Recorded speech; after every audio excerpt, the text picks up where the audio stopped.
хүүхэд өөрөө тэр мэдлэгээ тархиндаа бүтээх ёстой гэж үздэг.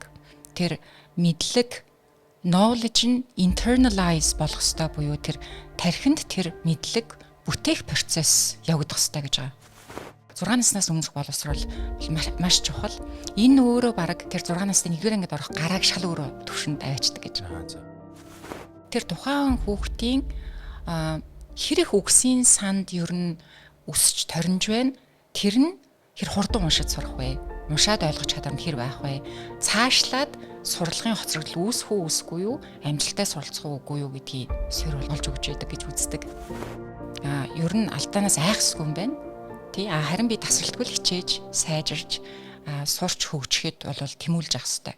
Энд итгэж байгаа хүн болвол тэр өнөөдөр яах вэ хүүхэд энэ дээр алдсан байлаа гэд зүгээр энэ хүүхэд маргааш сарын дараа 3 сарын дараа жилийн дараа бол сурчин ахин хөгжинэ гэдэгт бол итгэдэг болчихдог. Бид нар хүүхдэд хөгжүүлэе гэд бүтэн тийшээ анхаарлаа хандуулаадсэн чинь багшигаа хөгжүүлэхийг зогсолтгүй хийх ёстой байсан байх нь шүү дээ, тийм байх. Хүүхэд зүгээр л мэдлэгийг пассив хүлээж авч гин үү? Тэр талаараа эргцүүлж гин үү? Тунгаан бодож гин үү? Харьцуулан дүгнэж гин үү? Тэр дундаасаа яг өөртөө хэрэгтэй хэрэггүй адаглаад нөгөө их сурвалж нь яг зөв их сурвалж үгүй юу гэдгээ үнэлж дүгнэж цэгнэх чадвартай байна уу? Тэр одоо чадваруудыг л бид нар хүүхдүүдэд сургах ёстой болчиход байгаа юм тийм. Тэгэхгүй бол яг сошиал медиагаас маш их мэдээлэл хүлээж авч байгаа. Гэхдээ тэрийгэ шүүлтүртэйгээр авч сурж гин үү гэдэг дээр л эцэгчүүд анхаарах ёстой юм шиг. Монгол хүн болж төрсний хүн одоо монголлээ маш зэгцтэй зөв сурах хэрэгтэй гэж боддог. Их хэл дээрээ төрүүл сэтгэж сурах гэдгийг та хэлж штэ тий. Подкастта байн хамт байдаг та бүхэндээ маш их баярлалаа. Биднэрт ирсэн мэдээллээр дийлэнх олох үзэгчид маань subscribe төвчлуур дээр дараагүй байдаг учраас бидний нийтэлж байгаа мэдээллийг цаг алдалгүй үзэх боломжгүй байдаг байна. Тийм учраас та бүхнийг энэ аялалд маань нэгдэж манай багийн гишүүн болоод төвчлуур дээр дараад subscribe хийгээрэй гэж хүсэх байна.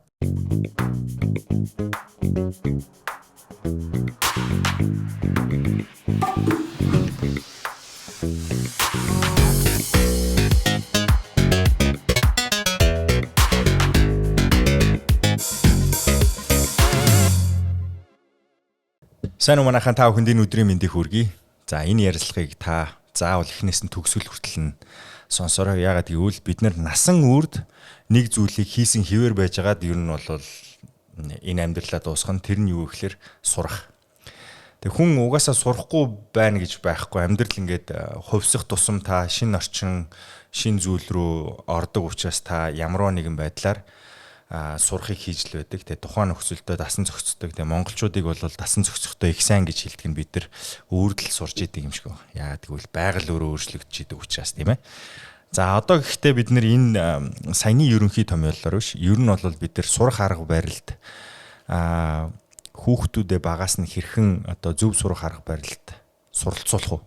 Дээрэс нь энэ заах аргын шинжлэх ухаан чинь орчин үед бас өөрчлөгдөж байгаа тухай та бүхэн надаар хэлүүлдэггүй мэдж байгаа бох. Гэхдээ хэрхэн яаж өөрчлөгдсөн юм бэ гэдгийг хэдүүлээ. Орчин үеийн мэдлэгийг авчирсан хүнтэй уулзаж энэ тухай сонсох болно. Тэгээ би хувьдаа маш их баяртай байгаа нь юу вэ гэхээр сурахыг л сурах гад явж байгаа хүн учраас би дээрэс нь бага насны хүүхдүүдтэй учраас өнөөдрийн ярилцлага бидний амьдралд маш их хэрэг болно гэдэг тийм хүлээлттэй байгаа. За гигээ сургуулийн үүсгэн байгуулагч бөгөөд гүйцэтгэх захирлын хийж байгаа Америк нэгдсэн улсын Пенсильвани их сургуулийг суралцсан ухааны одоо магистр мөн бас менежментийг одоо тэгээ сургууль гэдэг чинь өөрөө систем байх ёстой. Тэр тухайн системийг хэрхэн манлайлж удирдах уу гэдэг маань тусдаа шинжлэх ухаан. Тэгээ энийг сурч боловсроод ирсэн дээрэс нь манай Монголд байгаа заах аргын ялгаатай байдлаараа цөөхөн тооны сургуулиудын нэг болох гигээ сургуулийг одоо авч явж байгаа бүсгүй хүн ирсэн байна. За бэлгүүн танд энэ өдрийн мэнд хүргье. Баярлаа. Подкастаа урьж оролцуулсанд баярлаа. За хоёлаа энэ ярилцлагыг хийх гэж байгаадаа би их баяртай байгаагаа хэллээ. Одоо хоёлаа энэ ярилцлагыг аль болох дотн яриа болгож хувиргах хэрэгтэй. Тэр нь юу гэхээр та бид хоёр асар энгийн үгээр энэ шинжлэх ухааныг одоо тайлбарлана. Яагаад би шинжлэх ухаан гэдэг үгийг хэлээд байна гэхээр бид нар таамаг хэлээгүй батлагдсан зүйлийн тухай ярих гэж байгаа учраас. Тэгээд та мэдж байгаа бох та бид хоёр нэг баг нэг үеийн хүмүүс байгаа. Хоёулын чинь сурж явах үед бол багш төвтөө сургалтын арга барил байлаа. Багш юу гэж хэлэн тэрийг дагна. Дагсан нь сайн сурна, дагаагүй нь сурахгүй ч юм уу те. Багш өөрөө арга зүйгээ хүүхдүүдэд зориулж сонгодог биш.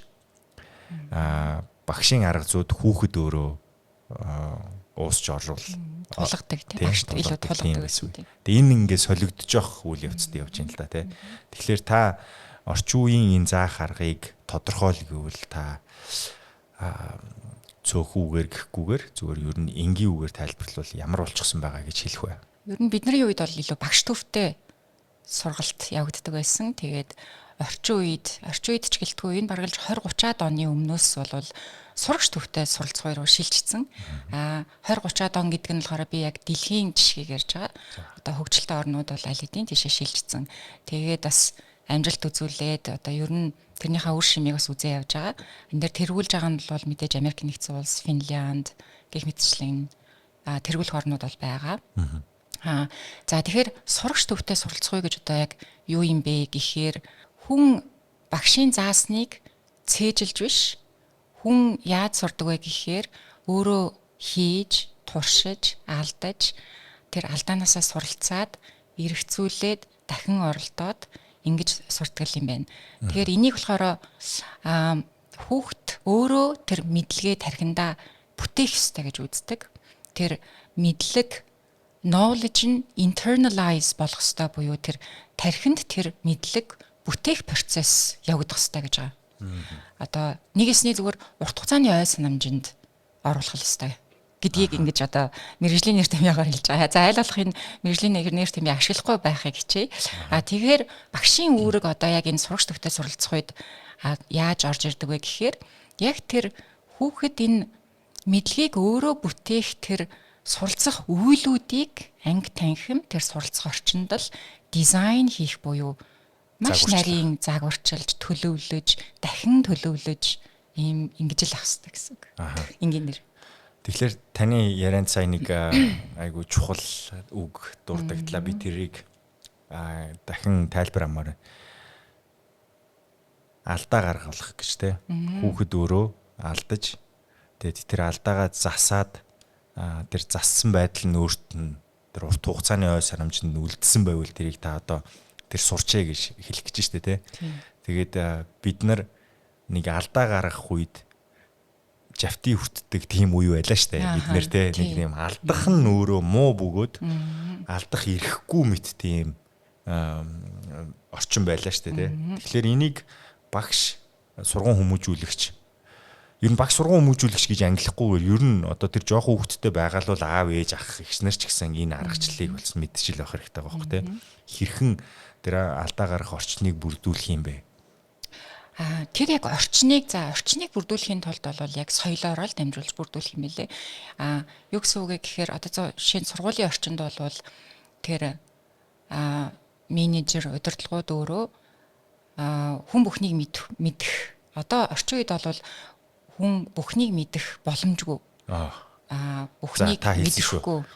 Би яг бүхнийг мэдхийг хүсээд байсан. Тийм, бүхнийг мэдэх чадах ер нь ингээд суралцаал явж байгаа тийм үү. Тэгэхээр угаасаа тийм юм чинь одоо зарим нэг одоо хамт олонны дунд ч гэсэн би энийг мэдэхгүй байж болно. Гэхдээ өсөг сэтгүүтэй холбож их тайлбарладаг л да. Ягаад тэгэхээр тарих болвол одоо насан туршдаа хөгжиж нөгөө brain plasticity гэж ярьдаг шүү дээ. Тэгэхээр насан туршдаа одоо суралцаж хөгжих боломжтой тий. Тэгэхээр тийм болвол би өнөөдөр энийг мэдэхгүй, би өнөөдөр энийг алдсан болвол би маргааш дахин хичээгээд дахин сайн давтаад тэгээд сурч болно гэдгийг энэ бол аль 2006 онд Станфорд их сургуулийн профессорын гаргасан grit тэгээд growth mindset гэд тий энэ зүйлтэй холбоотой гэсэн үг. Тэгэхээр тэр угаасаа л тийм юм чинь байгууллагын удирдлага, сургуулийн удирдлага, менежерүүд ер нь тэнд ажиллаж байгаа багш бүхэн ер нь алдаанаас айхсгүй юм байна. Тий харин би тасралтгүй хичээж, сайжирж, сурч хөгжихэд бол тэмүүлж авах хэрэгтэй. Энд итгэж байгаа хүн болвол тэр өнөөдөр яах вэ хүүхэд энэ дээр алдсан байлаа гэд зүгээр энэ хүүхэд маргааш сарын дараа 3 сарын дараа жилийн дараа бол сурчин ахин хөгжинэ гэдэгт бол итгэдэг болчдөг. Та магистраа хамгаалахдаа чиглэлээ сонгохдоо юун дээр үндэслэж тэр сэдвийг ер нь сонгож авсан бэ? За яг миний магистрийг хамгаалсан сэдв болвол багшийн ажлын байран дээрх тасралтгүй хөгжил гэдэг сэдв байсан.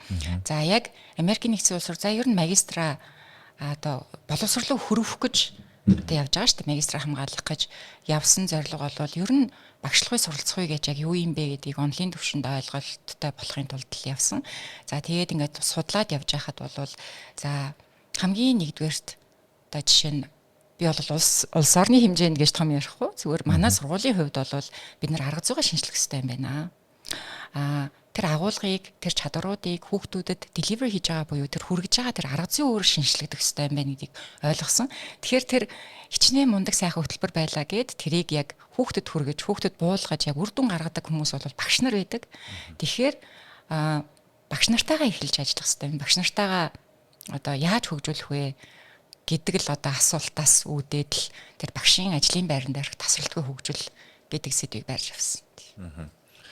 Бид нар хүүхдээ хөгжүүлэе гэд бүтэн тийшээ анхаарлаа хандуулаадсэн чинь багшигаа хөгжүүлэхийг зогсолтгүй хийх ёстой байсан байх нь шүү дээ, тий. Тэгдүү яах вэ, тий. Тэгэхээр багш нар маань одоо Монголд байгаа та яг өөрөө мэдж байгаа практик дээр багшийг бэлдэж байгаа сургуулиудаас гарч ирж байгаа багш мэрэгчлээ хүмүүс маань нийтлэг одоо барууны хөгжцсөн оронд батлагдсан заах харахтай ингээд нүүр тулахад тэнд ямар ялгаанууд гарч ийн Монголын нөхцөл байдалд илүү сурагч төвтэй одоо миний түрүүний хэлсэн сурагч төвтэй тэгээд тэр яг тэр хүүхдийг мэдлэгээ бүтээх тэр процессыг дэмжсэн тэр арга зүй жоохон дутмаг орж ирдэг л дээ. Тэр бол нуухгүй. Тийм нийтлэг. Тэгээд би яг хөө энэ нөгөө жишээн дээр тайлбарлавал ойлгомжтой байх болоо гэж бодож байна. Яг энэ сурагч төвтэй мэдлэг хүүхдийн тархинд одоо бүтэх процесс гэдэг нь яг юу хэлэх вэ гэхээр энгийн жишээн дээр намайг баа байхад би ер нь хүр цээжлэх гэж нэлээд л жавтын хүртсэн хүүхэд. Тэгээд ер нь хүрдийг ингээ хүчээр цээжилдэг байсан шүү дээ бид нар чинь. Тэгээл математиктаа ер нь их муу хүүхэд байсан тий. Тэгээд тэр нөгөө математикийн одоо тэнцвүүгийн тэмдгийн урд хойно гэдэг ингээд бахан олон юунууд байдаг тий. Тэрийг ингээд цээжилж би бодлогоо бодох хэрэгтэй гэдэг л ойлголттой л ер нь сургуулаа төгссөн. Гэтэл яг сурагч төвтэй суралцахуйгаар тэр хүрдийг хүүхдэд яаж ойлгох вэ? За бүр цаашлаад 6-4 24 6-4 нь 4-6-тайгаа тэнцүү юм аа. Тэ 6-4 24 4-6-аас 24. Энэ хоёр нь хоорондоо тэнцүү шүү гэдгийг 2 дугаар ангийн хүүхэд 2 дугаар ангийн хүүхэд гэдэг чи одоо 7 настай хүүхэд тий. 7 настай хүүхдэд шууд хүчээр цээжлэхгүй яаж одоо ойлгох вэ гэхээр яг 4 аргаар зуруулаад будуулаад 4 өөр арга замаар яг нэг тоон дээр ингээд зуруулаа будуулаад тэгээд тэрийг хөөх олон давталттай хийхээр хүүхэд яг хүүхдийн тархинд бууж байгаа гэсэн үг тийм. Тэрний дараагаар бол тэр хүүхэд хүрдээ цээжл мэдээж яг цээжлэн тэр цээжлэх процесс илүү амархан хялбар болж эхэлнэ гэсэн үг. Тийм. Тэгэхээр яг энэ арга зүй жоохон дутмаг харагддаг. Нуугу хэлгээд тийм. Тэгээд олон арга барилд суралцахын тулд бас энэ манай одоо урд хөрш хятад бол бас нэг өөр ингэсэн арга зүйтэй байх шиг байна. Японууд бас нэг өөр байх шиг байна тий. Энэ итгэгчүүд их өөр байх шиг байна. Зүгээр математикийн саяны зүгээр таныг хэлэхэд нөгөө 6-г 4-өөр үржүүлэх 4-ийг 6-аар үржүүлэхэд ялгаагүй гэдгийг биднэрт өгүүлбэрээр хэлж яадаг байлаа шүү дээ тий. Ой санамж нь үлдээдэг. Тэгээ сүүлд нь яг нөгөө өгүүлбэрээ нэмэгдэхүүний байрыг солиход нийлбэрийн чанар өөрчлөгдөхгүй гэх мэт юм өгүүлбэр хэлүүлж цээжлүүлчихэд тухайн үедээ хүүхэд тэр өгүүлбэрийг энд ухамсарлаагүй л байгаа байхгүй тий. Яг бүрэн ойлгоогүй тий. Автоматчаад ингээд. Тэгсэн чинь нэг зүгээр бичлэг л явж байгаа юм л да нэг үржихийг 2 тог хооронд нь олон оронтой тоо байсаа нэг 3 оронтой тоог 4 оронтой тоогоорч үржүүлж байгаа лөө.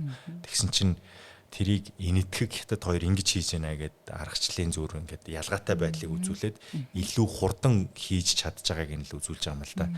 Тэгээд тиймэрхүү онлын хувьд яг тэрэн дээр манай монголчуудад одоо яг математик муу байна уу гэхэлэр бидний дэлхийд үзүүлж байгаа математикийн үзүүлэлт нь аюу өндөр байгаад идэг.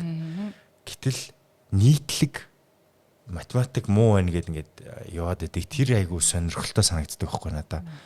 Яг нэг тухайн багш нар ганц нэг багш нар тэр арга зүй супер байгаад байгаа мó. Бас тэр тухайн сурагчийн өгөгдлөөс нөлөөлж байгаа тийм үү? Тий. Аха. Яг тухайн сурагч мэдээж тэглгүй яах вэ? Тухайн сурагчийн өгөгдөл бас нөлөөлнө тэрэн дээр амжилт гаргаж байгаа. Тэгэхээр нөгөө бид нар тэр ганц хоёр яг одоо түрүүний таны хэлсэн зүйл дээр бол нэг зүйл ийм зүйл ажиллаж байгаа. Бид нар нийтийн сургалтаа орхиод байгаа юм шүү, тий? Бүх нийтийн тэр чанартай сургалтаа орхигдуулаад тэгээд ганц нэг хүүхдийн өгөгдөл сайтай хүүхдүүд ер нь өгөгдөл сайтай хүүхдэд хичээл заах аюу амархан. Аюу хичээж яхаа. Юу ч заасан тийм үстэй. Ер нь хөнгөн хялбар. Гэхдээ мэдээж амархан гэж бас хэлэхгүй. Гэхдээ харьцангуй бага хүчин чармайлт гаргана гэсэн. Багшлаасаа тийм. Тэгэхээр нийтийн сургалттай л илүү одоо бидэнд хийх зүйл маш их байгаа болохоор одоо сая таны гаргасан та анзаарсан зүйл ажиглагдаж байгаа хэл та. Францаар 91 гэж хэлэхдээ 4-20-11 гэж хэлж байгаа байхгүй юу? Зүгээр бид нар 91-ийн тоог хэлэхийн тулд тийм 4 шиг 20 тэгээ 11 гэж хэлснээр 91 гэдгээ илэрхийлээд. Тэгээ тэр зүгээр ингээд хилэнд нь байгаа одоо юу гэмтэй хэв шинж нь тухайн хүнийг бодох дүрхсэн баах тий. Тэр чи айгу сонирхолтой. Бид нар бол тэхгүй байгаа шүү дээ. Тэгээд хилнээсээ хамаарат бас тэр нэг заах арга ялгаатай баг шүү. Жишээлбэл саяны тоо байна. Нөгөөх нь Франц хилэнд ч гэсэн надад заагаад өгөөч гэж хэлэхээсээ илүү намайг сургаад өгөөч гэж хэлж байгаа байхгүй юу? Одоо юу гэмдэ. Бид нар бол надад зааж өгөөч буюу тухайн хүнээ заахыг хүсэж штэ. Тэгэнгუთ асуулт нь надад сургаж өгөөч буюу би сурах ёстой гэдэг ойлголт цаана явж байна тий. Хилэн дээр хүртэл нэг юм. Яг зөв. Тэгэхээр тэгэхээр ахаад буцаад суралцгуурыгаа орё л доо. Та түрүүн асуусан Монгол багш нарын ялгаа одоо барууны багш нарын ялгаа хэр байна гэд. Тэгэхээр яг Монголд сайн багш нар бол маш олон байгаа. Гол нь миний харж байгаагаар бол манай Монгол багш нарын материал үнэхээр сайн. Гол нь бид нар одоо яг тэр орчин үеийн сүүлийн одоо энэ сурагч төвтэй энэ суралцгуйг л яаралтай одоо зааж хэлж өгч сургах хэрэгтэй юм шиг байгаа. Ер нь тэр шилжилттэй хурд хийх хэрэгтэй юм. Илүү мэдлэг цээжлэхээс илүү одоо жишээ нь хүүхдийн нөгөө creativity буюу бүтээл сэтгэлгээг дэмжих, critical thinking буюу тэр шүүмжит, эргэцүүлэн тунгаах, шүүмжит сэтгэлгээ тий эргэцүүлэн тунгаах энэ бүгдийг базаад л ер нь critical thinking гэж ярьж байгаа тийм. Тэгэхээр энэ чадваруудыг илүү дэмжсэн үйлүүдийг л хийлгүүлж сургах нь дээр багш нарт тийм. Одоо бид нарын яг ойрын хугацаанд хийх шаардлагатай чухал ажлуудын нэг болоод байгаа. Өөрчлөлттэй. Та орчин үед ер нь бага ангийн боловсрол гэдэг нь 1-4 хүртлээ яваад тэгээд 5-аас дээшээ дунд гэдэг тэр нэг бүлгүүдэд хуваацсан ба шүү дээ. Энэ ер нь хിവэр ээ нүү эсвэл энэ өөрчлөгдөж гин үү агуулгын хувьд? Энэ болохоор 1-5 дугаар анги хүртэл те. Бүр одоо юунд болохоор Англи, Америк ч юм уу Хятад бусад орнуудад бол 1-6 дугаар анги гэж бүлгэлдэг. Гэтэ 5 настайд нь буюу манай одоо бэлтгэл анги гэх юм уу 5 настайгаас нь бэлтгэл ангид аваад тэгээд 1-6 дугаар анги төгсөхийг primary school-а буюу бага сургуулаа төгслөө гэж үздэг зарим орнуудад. Тэгээ яг энэ бүлгэлэл нь өөрөө яг юутай холбоотой юм бэ гэхээр Piaget гэж мундаг эрдэмтэн байдаг. Piaget-ийн онолд тулгуурласан яг ер нь хүний хүүхдийн үе шаттай холбоотой. Ер нь их дүүцсэн онол гэж үздэг шүү. Тийм. Ягаад тэгэхээр яг хүүхдийн илүү нөгөө cognitive development буюу танин мэдэхийн хөгжил болвол за эртдээ нэг 10 наснаас за тэгээ 11 12 гээд наснаас л яг тогтсон нас бол байхгүй. Яг ер нь нэг 10-аас дээшээ наснаас эхэлж яг энэ cognitive танин мэдэхийн хөгжил явагдаж эхэлдэг. Тэгэхээр илүү хүүхдүүд нөгөө хийсвэр зүйлсийг илүү хурдан ойлгож хүлээж авах чадвар нь бүрдэнэ. Тэр утгаараа одоо дунд сургууль болвол одоо 10 11 наснасаа тий. Тэгээ манайх бол яг 6 дугаар ангиасаа эхэлж байгаа. Энэ дээр гэхдээ яг 1 жилийн зөрүү бол харьцангуй гайгүй гэж би хувьдаа үздэг. Аха. 10-аас 12 руу шилжлээ штэ бид нар тий. Дунд нь 11-тэй нэг хэсэг байсан баг тий. Тий. Тэгээд 12 болж одоо дуусч байгаа шүү. Гэхдээ энэ бид нар богино хугацаанд 10 жил дотор ерөнхий боловсролын агуулгыг өгж ийсэн нь өөрөө зөв байсан юм шүү. 8 настайгаасаа сургуульд ордог гэсэн шүү дээ тий. 8 настайдаа. Би бол жоохон санал нийлдэггүй. Яагаад тэгэхээр түрүүнд тэгж штэ 5 настайгаасаа ер нь яг 1-р анги одоо энэ дээр нөгөө сургуульд ороход одоо хүүхдүүдэд яаж бэлдэх вэ гэдэг талаар бас эцэгчүүд сонсоод авбал их зүгээр. Ер нь 1-р ангид одоо сургуульд ороод уншаа бичээ сурчих юм чинь гэж хүлээх ёсгүй юм билээ л дээ. Яагаад тэгэхээр сургуулийн насны өмнөх боловсрал буюу тэр 6-аас наснаас өмнөх боловсрал маш чухал. Энэ өөрөө баг яг энэ насанд ер нь яг 3 наснаас оройтлоо гэхэд 3 наснаас эхэлж болно гэж байгаа. Тэгэхээр 3-аас тэр сургуульд орох хүртэлх энэ он жилүүд бол ер нь чиний миний уншсан зарим одоо пейперүүд дээр бол хүүхдийн гарааг тэр 6 насны 1-р ангид орох гарааг шал өөр төвшөнд аваачдаг гэж. Тийм. Тэгэхээр баг хэрвээ та 3-аас 6 настайд нь хүүхдүүдтэйгээ хангалттай ажиллаж чадахгүй бол таны хүүхэд аль хэдийн гарааны шугамнаасаа эхлээл хоцрогдол үүсэх эрсдэлд орсон байна л гэсэн үг. Тэгэхээр сургуулийн өмнөх боловсрол нь өөрөө тэгж тэгээд бэлтгэх ёстой юм шүү дээ. Тэгэлгүй яхаа. Тэгээд үүнтэй холбоотой энэ судалгаануудтай холбоотой жишээ нь би яг Америкт сурч ирсэн болохоор Америкийн жишээ илүү ойр байдаг.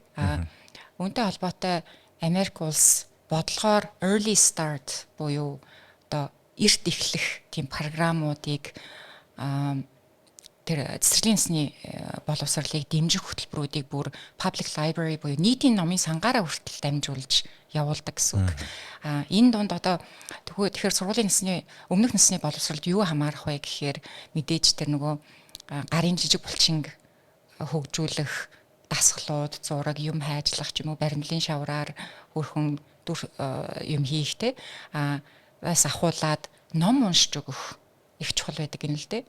Хүүхдэд багаас нь ном дуртай болгох. Тэг ялангуяа эцэг эхчүүд, томчууд хүүхдэд ном уншиж өгөх, уншуулдаггүй маа гэхэд яагаад тэгэхээр энэ нь өөрөө сургуульд ороод уншиж сурах, одоо тэмдэг таньж уншиж сурах болон тэр уншаад ойлгох чадварын суурь нь болж өгч байдаг гэж.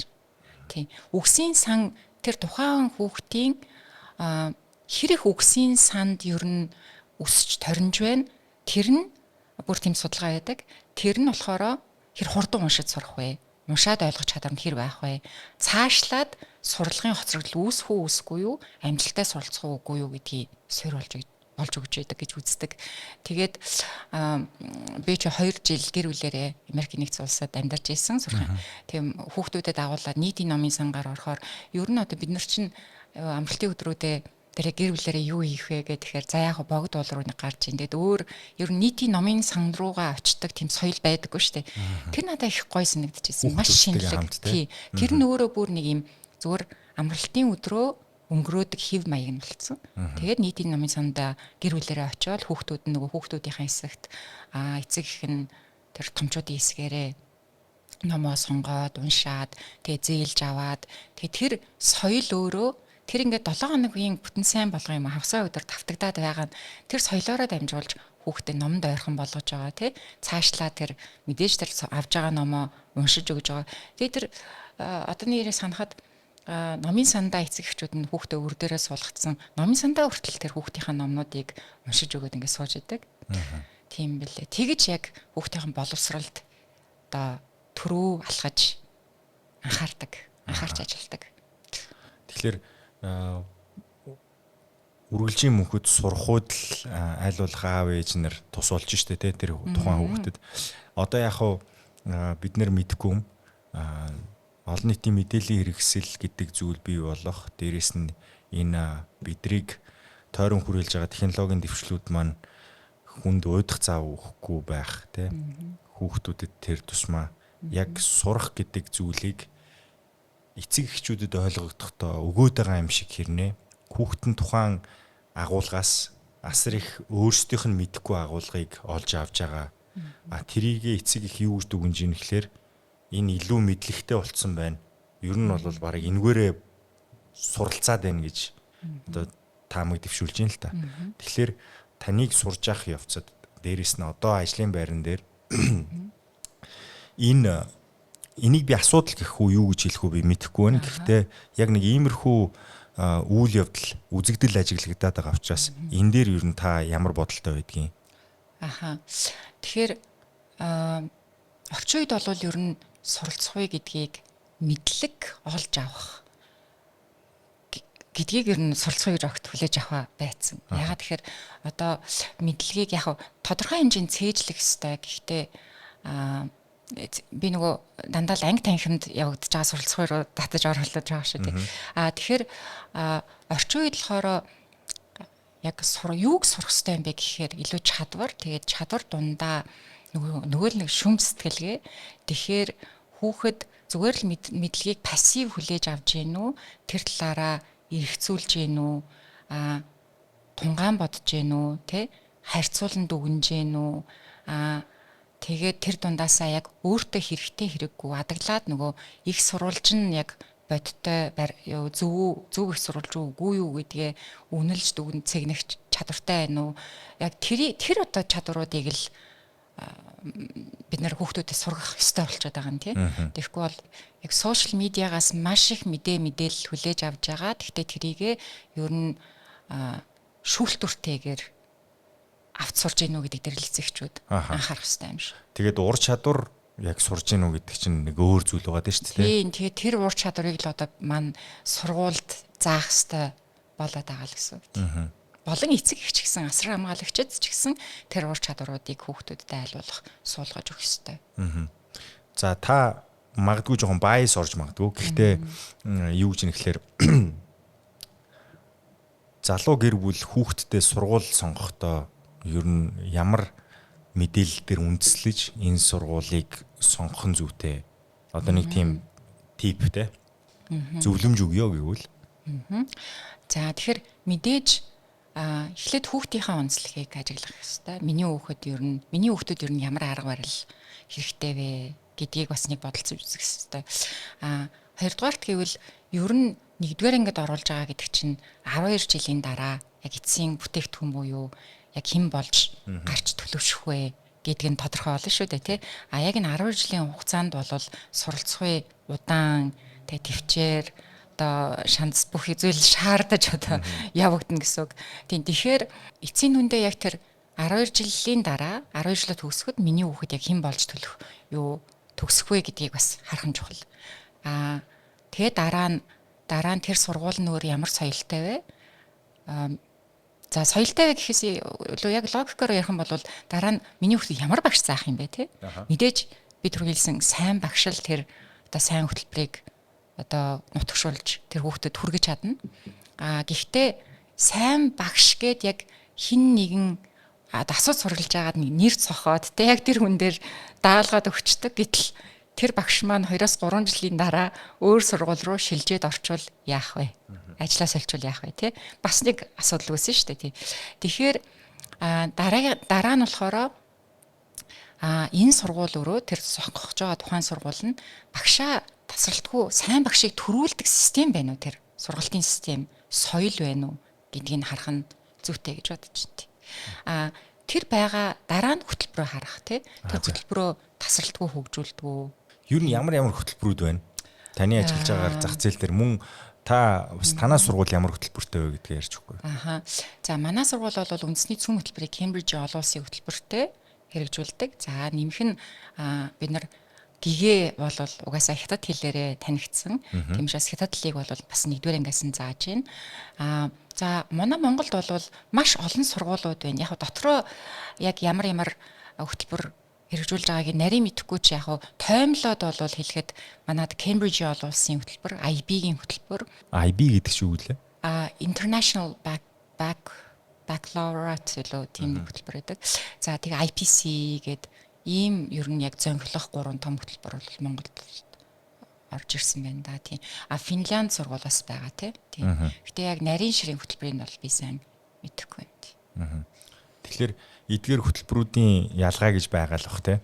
Тэр тухайн ялгаануудад яг одоо манай хүүхдүүдийн шинж хэм маягт таарсан хөтөлбөрүүдийг та байна гэж үзэх үү, эсвэл энэ яг ийм олон хөтөлбөрүүд байх нь зүйтэй гэж үзэх үү? Эсвэл бид нэр өөрөө нэг хөтөлбөр зохиох ёстой юу? Ард түмэн монголчууд хэрвээ бид нар өөрийгөө ялгаатай гэж дүгнэдэг бол биднэрт өөрсдөнд маань бидний бүтээсэн хөтөлбөр гэж байх ёстой юм уу? Тэрэн дээр юу юм бэ? За тэгэхээр байх ёстой мүү үгүй мүү гэж энэ ер нь бол маш хурдан хугацаанд бид нар одоо дэлхийн knowledge тэр одоо судлаад, батлаад тий судалгаа нотлогдсон тэр арга зүй хөтөлбөр сурвалжгийг одоо өөрсдөө хийх гэж бол бас нэлээд л удах байх гэж бодож байна. Тэгэхээр гадны хөтөлбөрийг шууд аваад хэрэгжүүлэх нь бол харьцангуй цаг хугацаа хэмнэсэн одоо efficient үр дүнтэй гэж боддог тийм. Гэхдээ ер нь гадаад олон улсын хөтөлбөртэй байлаа гэд хөтөлбөртэй сургууль болгон яг чанартай сургалтыг буюу тэр үр дүнтэй хүүхдээр үр дүн гаргах уу гэвэл үгүй. Яагаад тэгэхээр тэр хөтөлбөрийг яг хамлуулж байгаа нь бол яг арга зүй байдаг. Хүүхдтэр тэр ер нь энийг ярихаас өмнө бас нэг дуртай хөтөлбөр гэж юу юм бэ гэхээр маш энгийнээр хэлвэл хөтөлбөр гэдэг нь хүрх гээд байгаа үр дүн буюу стандарт. Тэр та нар ийм сургалтын стандартыг л ер нь гаргасан байна. Одоо чинь Монгол дээр хүүхэд яг ингэж чаддаг болно. Математик тэгээд бүх судлагдсан дээрээ стандартуудыг гаргаж өгсөн байдаг. Тэгээ яг улсын хэмжээнд бол энийг үндэсний хөтөлбөр гэж үздэг тий. За тэгээд энэ үр дүндээ ямар агуулгаар буюу ямар сургагч бичгүүдээр би албаар олон тоон дээр бас хэлж байгаа шүү. Олон улсад бол яг ингэж явдаг. Ганц нэг сургагчийг барьдаггүй. Тэгэхээр ямар агуулгаар яаж буюу ямар арга зүйгээр заагаад тэгээд тэр хүүхэд заасныгаа буюу хүүхэд сурсан байгаа эсгээ яаж үнэлэх вэ гэдэг одоо тэр үнэлгээний систем энэ маш энгийнээр гэвэл яг энэ хэдийн цогц нэгдлийг л хөтөлбөр гэдэг юм.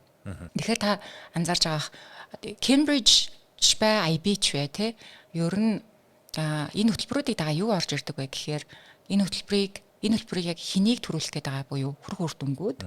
За тэгээд дагаад сурагчгууд нь орж ирдэг. За Cambridge-ийн хувьд бол бүр 3 одоо хэвлэлийн газрын ном сурагч гэдгийг та нар ашиглаж болно шүү гэж бидэнд зөвлөдөг.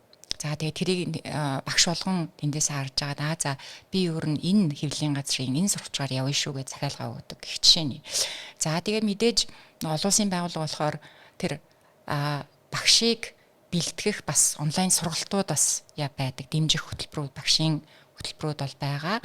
За тэгээд дараа нь үнэлгээний систем буюу нөгөө шалгалтууд, олон улсын Cambridge-ийн шалгалтууд нь байгаа гэсэн үг. Тэгэхээр яг энэ дунд одоо ер нь Cambridge-ийн сургалттай маш олон сургуулиуд гарч иж байна те IB ч гэсэн байна. Тэгэхээр энэ дунд яах вэ гэхээр сургуулиуд юугаараа ялгарх вэ гэхээр одоо яг тэр арга зүгээрээ л ялгарна гэсэн үг. Хөтөлбөрийн ялгааныг гаргахаа болоод ирэх нь шүү дээ тий. Яг арга зүгээрээ хүүхд дээр яг яаж буулгаж гин. Тэр чинь маш их мэдлэг байгаа шүү дээ тий. Мэдлэг тэгээд чадваруудыг өгөх ёстой. Тэр чадвар мэдлэгийг бид нар хэр үр дүнтэй буулгаж байгаа вэ? Хүүхдэд хүргэж байгаа вэ? Гэдгээрээ л ер нь ялгарч байгаа болов. Ялгарх болов гэж бодож байна. Окей. За би бизнесийн нууцтай холбоотой асуулт асууя. Гигэ сургуулийн ер нь яг шалгарсан арга зүй гэвэл та юу гэж хэлээд хэрхэн тайлбарлах вэ? Арга зүй гэхээр маш олон. Одоо судлагдсан заах арга зүйнүүд маш өөр. Үүнийг нөгөө pedagogical content knowledge буюу математикийг заах арга зүй, түүх нийгмийг заах арга зүйгээс ондоо, химийг, физикийг заах арга зүй, гадаад л заах арга зүйгээс ондоо гэхээр арга зүйг нь төр орхи. Гэхдээ яг гигэ сургуулийн онцлог одоо ялгарах одоо бид нар юун дээр төвлөрч ажилладаг вэ гэхээр яг байгууллагын соёл дээр буюу яг бид рүү хэлсэн шүү дээ. Миний яг магистрийн ажил бол багшийн ажлын байран дээрх тасралтгүй хөгжил гээд тэг яг энэ судалгааны ажлыг эхлүүлээд ингээд уншаа судлаа явж хахад юу байсан? бид нар learning organization болох хэрэгтэй юм байна. Бүр юм онл байдаг. Суралцагч байгууллага болох хэрэгтэй юм байна. Ийм байгууллага болохын тулд ингэжээж л яг багш нар тасралтгүй яг ажлын байран дээрээ сурч өгж ийм байгууллага болохын тулд байгууллагын соёлоос эхлэх хэрэгтэй. Гэхдээ манай хувьд бол байгууллагын соёлыг өөрчлөх шаардлага байгаагүй. Угаасаа хөрс суурь нь бид нар ер нь босоо гэхээс илүү хэвтэй удирдлагатай. Нэг нэгнээс санаа унааг нь асуудаг, зөвлөлддөг. Тэгээд дандаа би ганцаараа шийдвэр гаргадаггүй. Байнга зөвлөлдөө. Тэр олон санаан дундаас яг synthesize хийж агаад дүгнэлтээ гаргадаг гэх юм. Тэгээд тэрийг багаараа хэрэгжүүлээд багаараа хэрэгжүүлээд алдаа оноо гарвал ахиж ярилцж байгаа сайжруулад явдаг. Угаасаа ийм соёлтой байсан учраас манад бол ердөөсөө шинэлэг зүйл байгаагүй. Гэтэ яг зөв замаараа л явж исэн байлээ. Тэгэхээр тэрийг одоо яг тэр соёлоо бид нар судлагдхууныхаа одоо баг руу хөрвүүлсэн гэсэн үг. Жишээ нь физик, химийн одоо судлагдхууны багш нар нэг ментор багштай. Тэгээд яах вэ гэхээр өнгөрсөн жил ингэ заасан энэ ангиудад энэ бүлэг сэдвүүдийг ингэ заасан. За тэгвэл одоо энэ жил өнгөрсөн жил бид нар юун дээр алдлаа? Энэ жил юуг сайжруулах вэ? За ямар туршилтуудыг одоо нэмэх үү гэд тэгээд тэр арга зүйн дээрээ дахин боловсруулалт хийгээ сайжруулад заагаад дахиад эргээд уулздаг нөгөө reflection time буюу одоо эргцүүл хийх хоорондоо ахиж ярилцаж зөвлөлдөх. Тэгээд тасралтгүй ахаа тэрийг сайжруулад ахаа заана гэх энэ процесс л явагддаг гэсэн үг. Тэгээ яг сурагчид байгууллагын соёл яг л энэ л байх хэрэгтэй юм байна л да. Тэгэхээр энэний бас нэг хүчин зүйл нь болохоор яг энэ дунд нөгөө нэг нэгнээсээ ичиж санаа зовох менежер удирдлагуудаасаа айц байхсгүй буюу тэр нөгөө psychologically safe environment гэж ярьдаг. Тэр сэтгэл зүйн хувьд маш аюулгүй орчныг л бид нар бүрдүүлж өгнө. Одоо удирдлага бидний одоо үүрэг гэх юм уу. Тэгэхээр ер нь байгууллагын соёлоос эхлэн гэдэг нь ердөөсөө л зүгээр тэр ажиллах орчин болон тэр суралцсан орчныг ч муу ялгаагүй. Энэ суралцагч нар ч хамаатай. Маш сэтгэл зүйн аюулгүй л байх хэрэгтэй. Буюу нөгөө алдах хэрэгтэй. Алдлаа гэд шийтгүүлдэггүй байх. Тэгээд олон зүйлийг та талаасаа хоорондоо өрсөлдөж уралдахгүйгээр хоорондоо хамтарч ярилцаж тэгээ сайжруулж хэрэгжүүлж дахин төлөвлөж дахин сайжруулдаг. Энэ процесс циклийг л ер нь нутагшуулах хэрэгтэй гэдгийг ойлгож авсан. Тэгэхээр ухаандаа бол байгууллага буюу сургууль маань багш нартайгаа хэрхэн харьцахдаа яг л сурагч мэт харьцаад тэгээ багшийг хэрхэн дүгнж байгаагаас хамаарад багш маань хүүхдүүдэд хэрхэн дүгнэх үгээд цаашаа толдсон шүү дээ тий. Тэгэхээр яг л тим схемээр ажилладаг байх нь шүү дээ. Тэгэхээр танаа сургуульд багшлж байгаа хин нэгэн бол байнга л суралцж байгаа хүн байх нь байна. Яг зөв. Байнга танаа сургуулийн багш бол сурагч биш үү? Байнга л суралцж байгаа тэгээд байнга л шин зүйлийг эрэл хайгуул хийж явдаг л ер нь багш нар байдаг. Ямар сандаа нэг өнөө нэг монгол хэлний багшийг нэг одоо тэр багийн гишүүн нэгсэнсэн. За зүгээр та зүгээр л нэг 0 орчоод ирэлтэй гэд ягаад тэгэхээр байнга шин санаа эрэлхийлж яадаг. Тэгэл яг тэр тим үед чинь тэгдэг штэ бид нар гинт ааха моментууд хизээч гарч иж болно те. Тэгэл нөгөөтгөө мартчихгүй шүүрж барьж авахын тулд одоо сансан дээрээ одоо 0 орох гэжсэн хүн эргэж ирээд ингүүл яасан манайхаа ингэж л гэх үү те. Ойлголоо. Сургуулийн танаа сургуулийн байгаа аж байдал буюу одоо энэ соёл яг ямар бүтцтэйгээр явж байгааг ойлгоход их хэлбэр байлаа. Одоо зүгээр орчин үед бий болсон байгаа яг орчин үе буюу өнөөдөр бий болсон байгаа нэг асуудал юу вэ гэхээр энэ их өгөгдөл суурилсан хиймэл оюуны энэ үед одоо сурах зүйлс яг урд өмнөхшгөө байх нь хэрэггүй болж байгаа мэд мэдрэмжийг өгж ин л доо тий. Гэхдээ энэ бол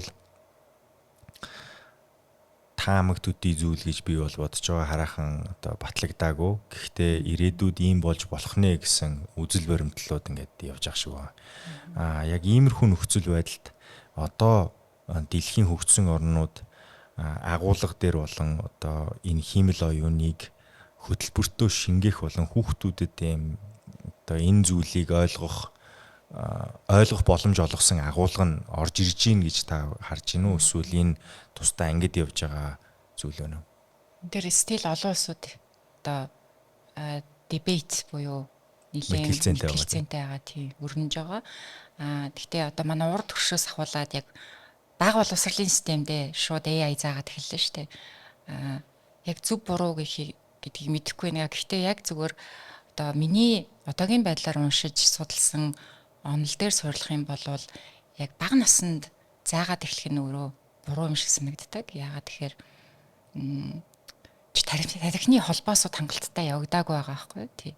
Тийм яг энэ талаар дараа ярий. Тэгээд AI-ийн эрен үед тэгвэл сургууль ерөнхий боловсролтой хүүхдүүд юу сурах ёстой, сургууль юу заах ёстой юм гэхээр дахиад л нөгөө чадвар л ярина.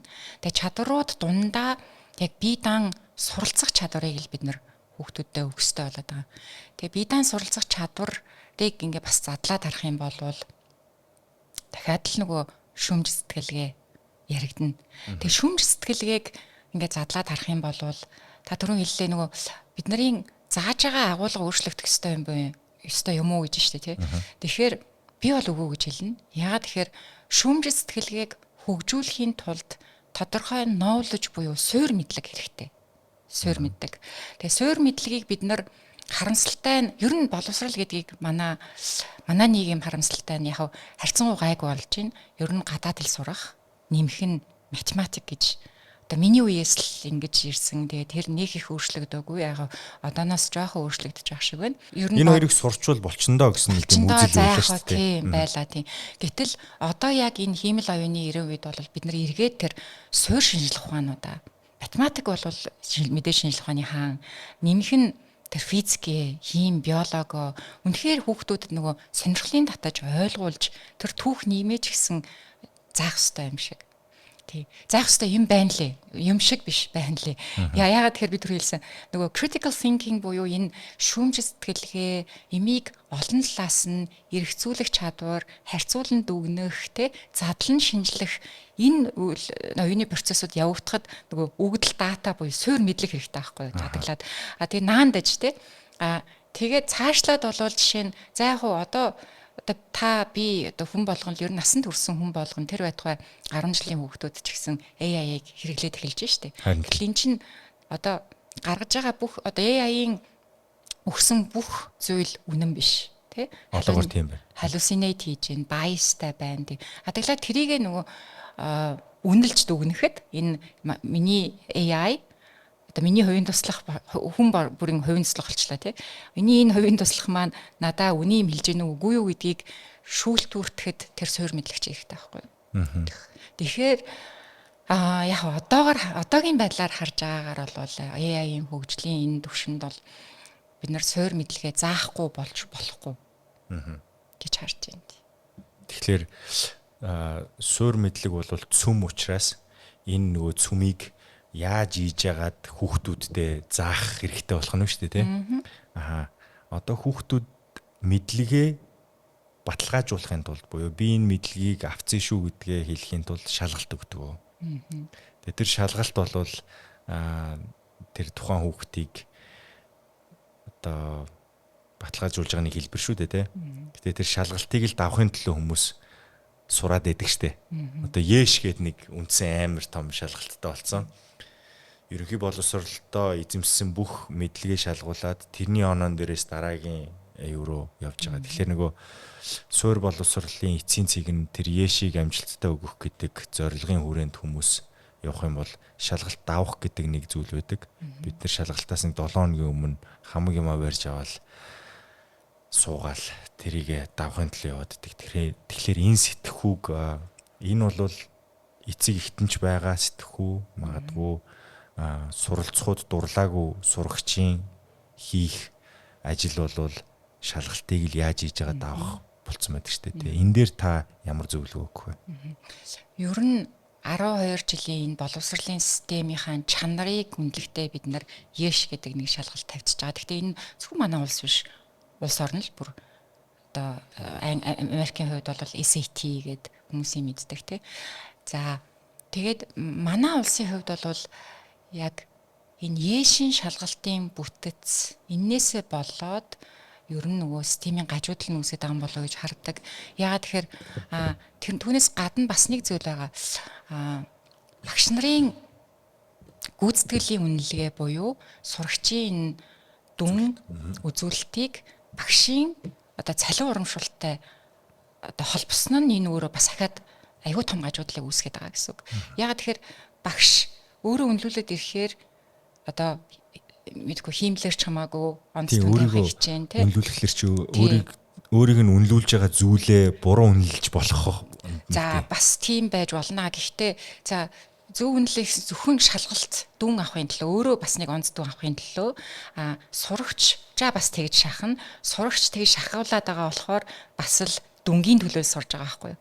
Гэтэл яг суралцгаа яг яаж явагдах хэвтэй вэ гэхээр хүүхэд өөрөө сонирхож одоо яагаад бид нар эргээд тэр суурь шинжилгээ ухаануудаа сэргээмээр байна, сэргээх хэрэгтэй байна. Ер нь манай сургуулийн бас айгүй төвлөрдөг судалгатхуунууд энэ л дээ, байгалийн шинжилгээ ухаанууд.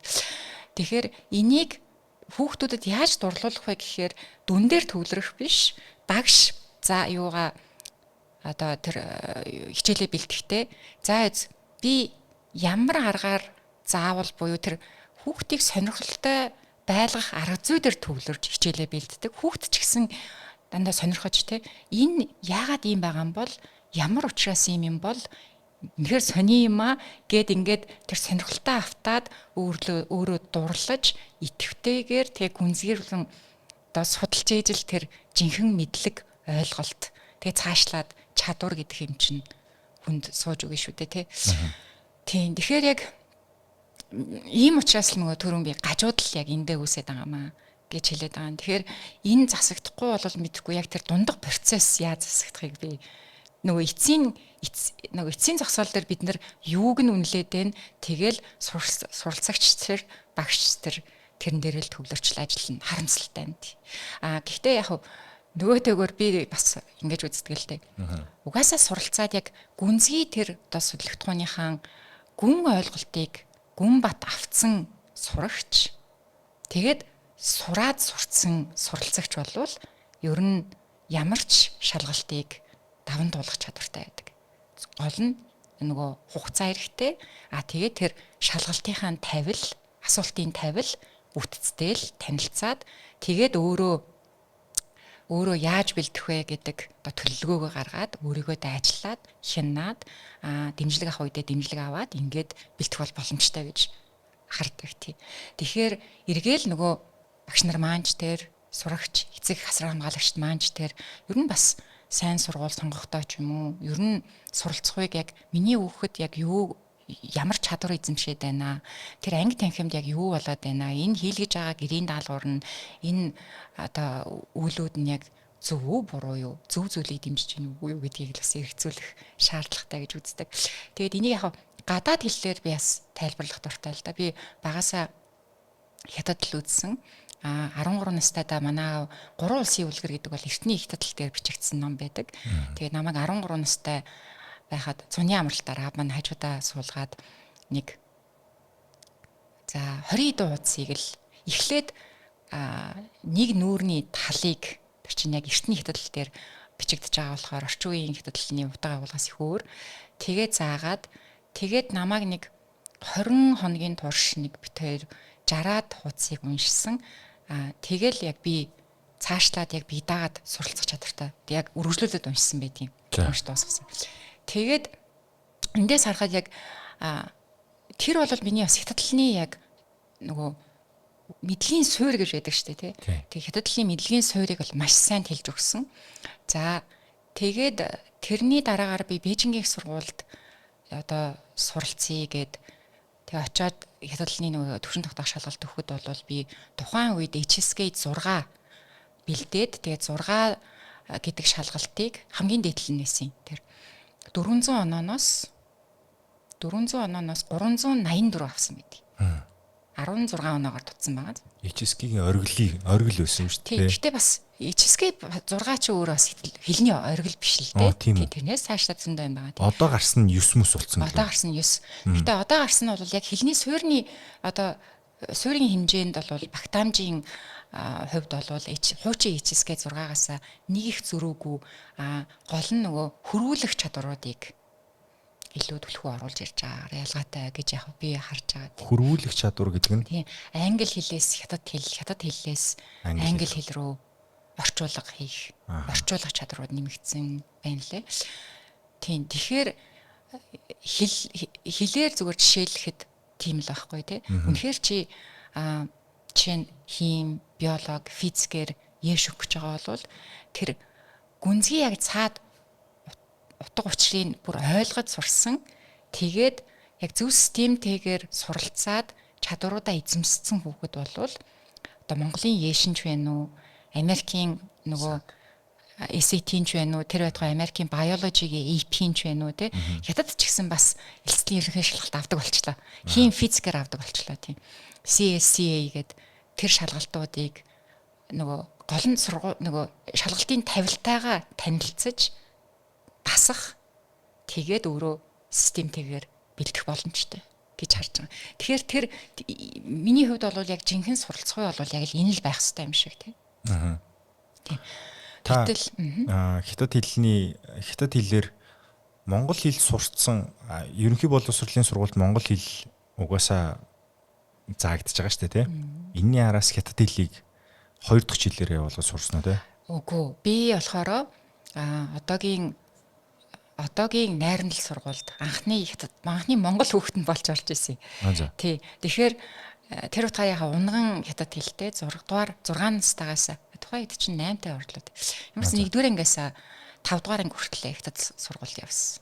Шууд хятад сургуульд л явсан. Цагаан толгой хятадаар явсан ба шүү дээ. Хятадаар явсан. Бүх хичээл. Монгол хэлээ. Монгол хэлээ болохоор тэгээд 5-р ангийн хагасаас 18-р сургууль руу шилжээд тийм тэгээд 1 жил хагас сураад тэгээд Монтурк руу шилжижсэн. Хөх. Монтурк чинь турк хэл заана үстэй.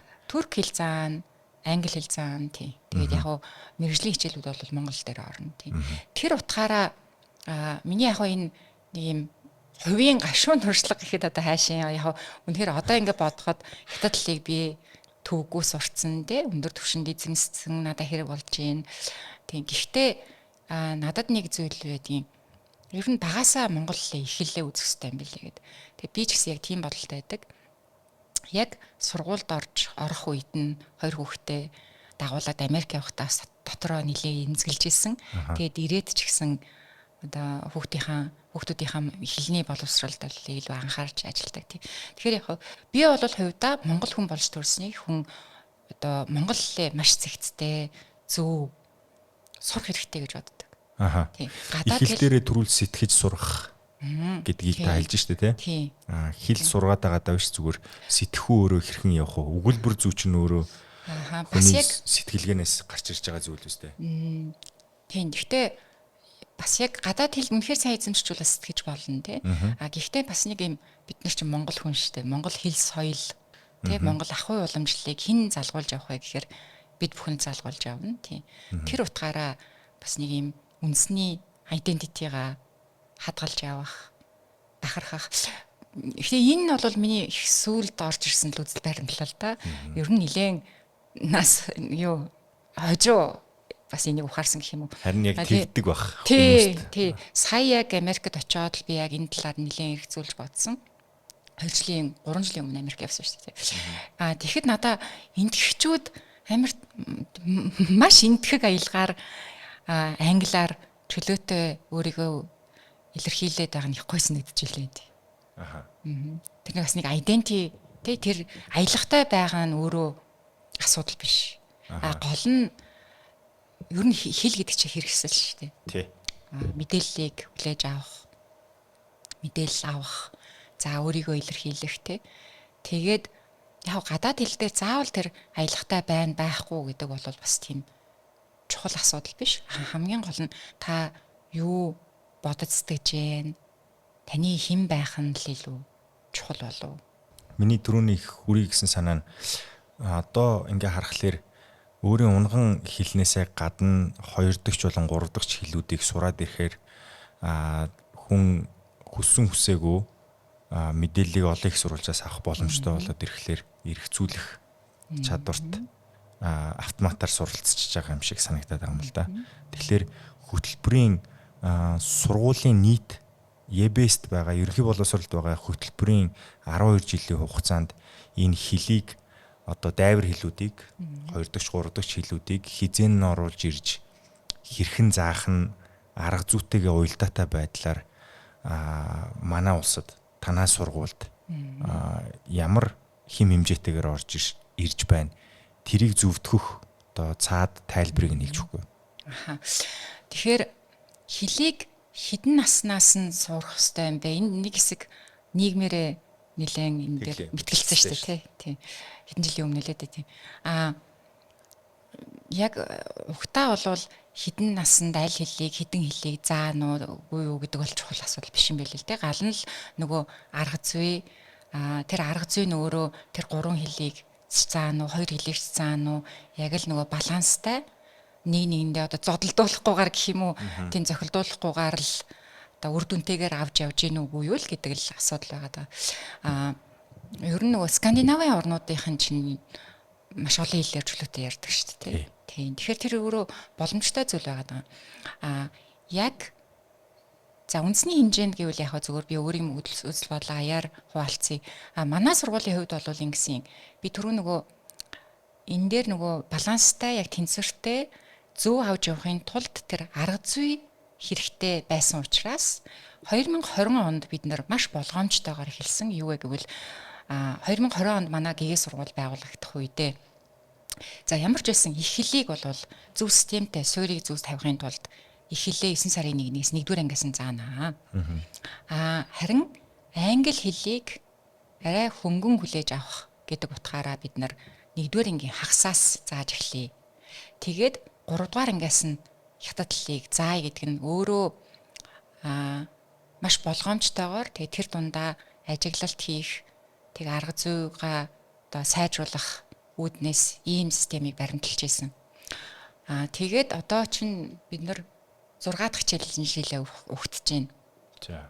Ер нь арга зүйгаа илүү яагаад боловсруулад түүний үндсэн дээр бол энэ хичээлийн энэ намраас эхлээд монгол хэлээч тэр хятад хэлийг бас 1-р ангиас нь зааж эхлэх гэж. Хөөх.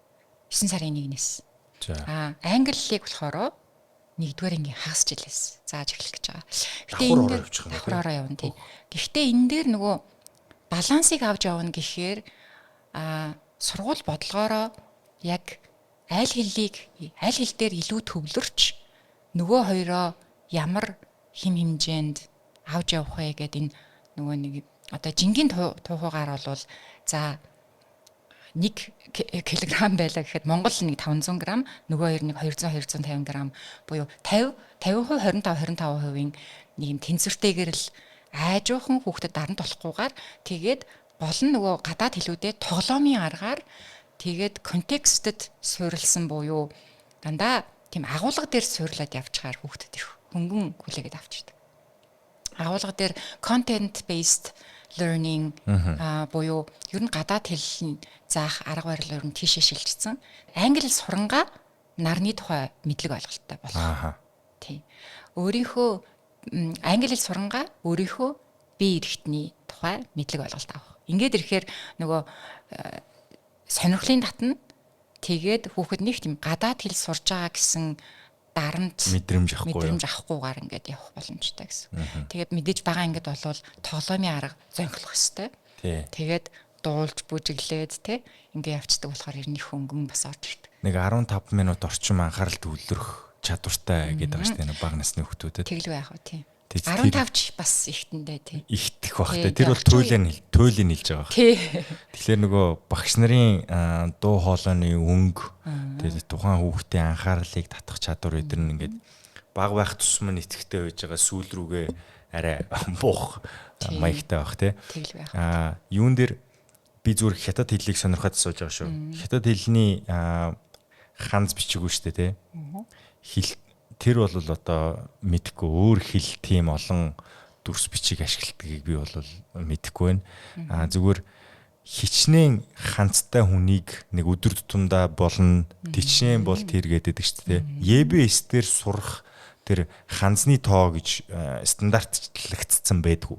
байдаг штэ. За хэд үү? Одоо яг энэ HSK-ийн шалгалтууд чинь тийм штэ. Одоо HSK 1 гэвэл одоо хуучин HSK-гээр бол HSK 1 нь 150 ханз. Одоо шинжлэгдсэний дараа бол 300 ханз. Тэгээд HSK 4 болвол нэг 1200 байсан. Одоо нэг 2000 орчим болсон болоо. Би яг сайн тоог нь бол санахгүй шүү дээ. Нэг тэр хавцаага. За тэгээд HSK 4 чинь өөрөө дунд ирэмбийн ихтэй сургуулиудад орох боломжтой байна шүү дээ. Хятад дунд ирэмбийн ихтэй гэдэг маань сургууль. Дунд ирэмбийн гэдэг нь одоо топ нь бол Бээжингийн их сургууль ч гэдэг юм уу, Цинхуагийн их сургууль те. За үнэхээр тэр топ ихтэй сургуулиуд руу орё гэвэл HSK 5 багада тэгээд 6-тай бол ер нь тэнцэх магадлал шанс өндөр. Ер нь бол нэг 4000-аас 6000 ханцтай болвол ер нь чөлөөтэй ном уншиж ойлгох боломжтой. Тэгэхээр таны хэлж байгаагаар EBS-т 4-6 мянгаыг сурцсан төгсөх ёстой л гэж байгаа юм шүү дээ. Одоо манай сургуулийн хувьд бол тех ёстой шүү дээ. Тийм 1-р ангиасаа зааж байгаа учраас. Манай сургуулийн хувьд бол 5-р ангиа төгсөөд HSK 1-ээ өгсөн байх ёстой гэж үздэг. 9-р ангиа төгсөөд HSK 4-өө өгсөн байх ёстой. Гэхдээ хөтөлбөрийн шинжилэл хийгдээд тэр бас нэлээд наашаа татагдчихж байгаа. Бид нар бол ер нь HSK 4-өө одоо шинжилсэн хөтөлбөрийн дагуу бол 7, зарим хүүхэд 8. Тэгээд яагаад зарим хүүхэд гэж байгаагийн шалтгаан нь бас хүүхэд болгон өөр хурдаар сурдаг. За. Тийм. Юу. За би бол нэг хятад хэлний мэдлэг байхгүй хүн асууж байгаа шүү. Ханз таасаа хэлж штэ нэг 4-6 мянган ширхэг ханз цээжлэх тухай мэддэг байх тухай ярьж штэ тий. Тэгэнгუთ тухайн ханзыг чинь цээжлэх нэг хэрэггүй штэ тий. Гэтэл бичгийн хэл нь өөрөө бичих дараалал гэж нэг давхар бас цээжлэх ёстой нэг өгөгдөл байгаа байхгүй юу? Тэр одоо ханзыг бичих үү? Тийм одоо нэг юм яг бид нарыг сурж байхад бол тэрийг уйггүй бүр цээжилж өдөр болгон давтаж хятад сургуульд яг бага сургуульдаа бол өдөр болгон давтуулж одоо агаарт ингээл даяг дараалал нь зуруулаад ингээд сурдаг байсан. Орчин үед за нэгдүгээрт бол ер нь гараараа бичиж байгаа хятад хүн ховруулсан үе тий. Тэгэхээр тий насан туршидтын одоо манай Гига академи гэдэг сургалт байдаг шүү дээ. Гига академи хятадлын сургалтууд бол бид нар гараараа бичиж сурахаас илүү ягаад тэгэхээр илүү насан туршид ажлын хэрэгцээ шаардлагын улмаас суралцдаг болохоор бид нар тэр хүмүүст бол шууд гар утсан дээрээ шивж тогтоо нүүдэл гэж зөвлөдөг. Үнэхээр хүсвэл яг нэг юм тархиа амрах зорилгоор тий тэгээд бас их зугаатай штэ яг ханзыг тэгээ тэрийг гоё уран сайхан бичиж гэвэл миний хувьд тийм би бол тэгж хараасаа гэж сурагчтай хүсдэг. Баярлалаа. Та гэхдээ зугаатай гэж хэлж байгаа. Миний анхны уулзсан хүн болж тал. Кофе шопт ороод амралтын өдрөөрөө тэгээ сайхан хөгжим сонсоод нөгөө аптер чинь яг зурлагын дарааллыг гаргадаг апп зөндөө гарцсан. Тэрийг хараад тий ханзны дэвтэр дээрээ сайхан нэг нүүр хулаад босоо явхад бол маш их тарих амар нь миний хувьд бол тэр бас амралт байх боломжтой гэж бодод байгаа. Нэг юм тарихаа унтраах. Гэхдээ зурлагын хувьд бол юм юу штэ зүй тогтол байдаг. За эхлээд дээрээсээ доошоо зүүнээсээ баруун. За тийм зүй тогтолтой. Хоёрдугаарт гэвэл яг нэг юм тогтсон хитгэн одоо юм зурлаг чинь нийлээл өөр ханзнуудыг бүтээгээд байгаа байхгүй. Тий. Тэгээд тэр дотроо бас тэр нөгөө тэр ханзыг бүтээж байгаа тэр хэсгүүд өөрөө бас утга агуулгыг илэрхийлдэг. Жишээ нь амтан ер нь одоо чон байна уу, үнэ байна уу, муур, нохой гэд тэр ханз болгоны уртлынх нь хэсэг нь за хоёр хуваагдлаа гэж бодоход уртлынх нь хэсэг нь бол яг тэр амтныг илэрхийлж байгаа л хэсэг орно. Артлынх нь хэсэг нь болохоор арай жоохон өөр болоо явчихна. Тэгвэл тэр артлыг нь бүтээж байгаа тэр хэсгүүд ч гэсэн өөрөөр ханзуудад бас ороо явцдаг болохоор тэгэл тэрний зүй тогтол буюу паттернийг л ажиглах хэрэгтэй гэсэн. Тэгээд жоохон олон давтахаар ер нь толгойд ороод ирдэг юм дөө тийм. Тэгээ ер нь яг эхлээд бол яг үнэхээр ханз бичиж гараар бичиж сурыг гэвэл эхлээд жоохон суух хэрэгтэй. Гэхдээ бусад бүх суралцгаа адил шүү дээ. Эхлээд жоохон суuna. Жоохон тэр суурин тавигдаад ирэхээр тэр суух хугацаа чинь багасаад ирнэ. За тэгээ ерөнхийдөө тэр одоо мэдлэгийн суур нь бүр илүү гүнзгий лавшаад ирэх юм бол ер нь шинэ ханзыг нэг хараад л цээжилдэг болдог. Тэр ялгаагүй бусад бүх хэлүүд дээр ч гэсэн тийм л байдаг шүү дээ, тийм. За тэгвэл яг би бол хятад хэллийг ингээд сонирхож үзээд за ханз бол ийм олон цээжлэх хэрэгтэй байна. Окей. Тэгээд нэг бичих гэж оролдоод тэгсэн чинь тэнд бичих дараа л байхлаар нь заавчлаарай би пууж өгөө гэдэг хятад хэлнээс татгалцсан. Зүгээр яг надад дотор ийм хүсэл байгаад байдаг нь хятад хэлийг ер нь сурая гэдэг нэг тийм хүсэл байдаг. Манай тандаарэ. Тийм тэгээд сая миний ойлголтоор ийм юм биш үү? Хүүхдээ баг сургуульд өгчөөд эцэг их бас өөрөө суралцах насан туршидын актив бас байгаа юм байна шүү дээ, тий. Тэгээд насан туршид бол яг үнэндээ ер нь бас одоо энэ их мэдлэг мэдээллийн дунд бол бид нар өөрсдөө хамгийн хэрэгцээтэйгээ хамгийн одоо төвшингийн хувьд ч гэсэн бид нар бол гараараа бичиж сурахгүй тань өөрийнхөө хувьд бол гараараа бичиж сурах шаардлагагүй болов гэж бодож байна тий. Тэгэхээр яг өөрсдийнхөө хэрэгцээ шаардлагад тулгуурлаад суралцсан дээр. Тэгээ үнэтэй цаг хугацаа зарцуулах хэрэгтэй гэж боддог. Юуг түрүүн хоёулынгийн чи ярианд нэг суусан зүйл neuroplasticity тухай ярьсан шүү дээ. Ер нь бол энэ тархины уян хатан байдал гэх юм уу та тий. Уян хатан байдал гэдэг нь одоо бид нэр нийтлэгээрээ за би нэг одоо юу гэдэг 40 орчим насны хүн байлаа гэвэл би хятад хэлийг сургаас өнгөрсөн гэд сурахгүйг сонгох гээд байгаа хүний хувьд дээрэс нь хүүхдийг тэр багаас нь ингэж тогтмол сургаснаар энэ тархины энэ уян хатан чанарыг хадгалдаг аргачлалууд байгаа тухай та нэг ярьсан. Энийг нэг дэлгэрүүлж өгөхгүй. Ер нь тарих гэдэг чинь өөрөө булчин. Тэгээ одоо бид нар гидсний засгал сайн хийгээд ирэхээр гидс маань нарийсаад хийхгүй болохоор гүзээ суугаад эхэлдэг тэл ижлэх нь байхгүй тий. Тэгэхээр нөгөө нейрон суралцах явцад тэгэд ягаад нөгөө би түрүүн хэлсэн ихэнх үедээ болохоор маш олон давтах хэрэгтэй гэдэг нь тэр тархинд яг би neuroscientist бол биш гэхдээ мэдээж нөгөө суралцгаатай холбоотой тодорхой төвшөнд бол унш судалдгийн хувьд бол миний унш судалснаар яг тэр шинэ зүйл ер нь суралцах явцад бол тэр нейрон хооронд синапсууд холбогддог. За синапсууд холбогдно. Тэр давталт хангалттай байж ээж тэр синапс буюу тэр холбоос илүү зузаан, илүү бат бөх болдог. Тэгэхээр тэрийг илүү зузаан бат бөх болгохтол нь бид нар ихэнх үедээ тодорхой хэмжээнд давтах ёстой. Тэгээд тэр зузаан бат бүх холбоосууд үүссэн болохоор зарим бидний урт хугацааны ер нь ой санамжинд орчиж байгаа шүү дээ. Тийм учраас бид нар одоо аливаа нэг зүйлийг гүн бат эзэмсэн зүйлээ бодохын төдийлөлт шууд толгойд орж ирдэг.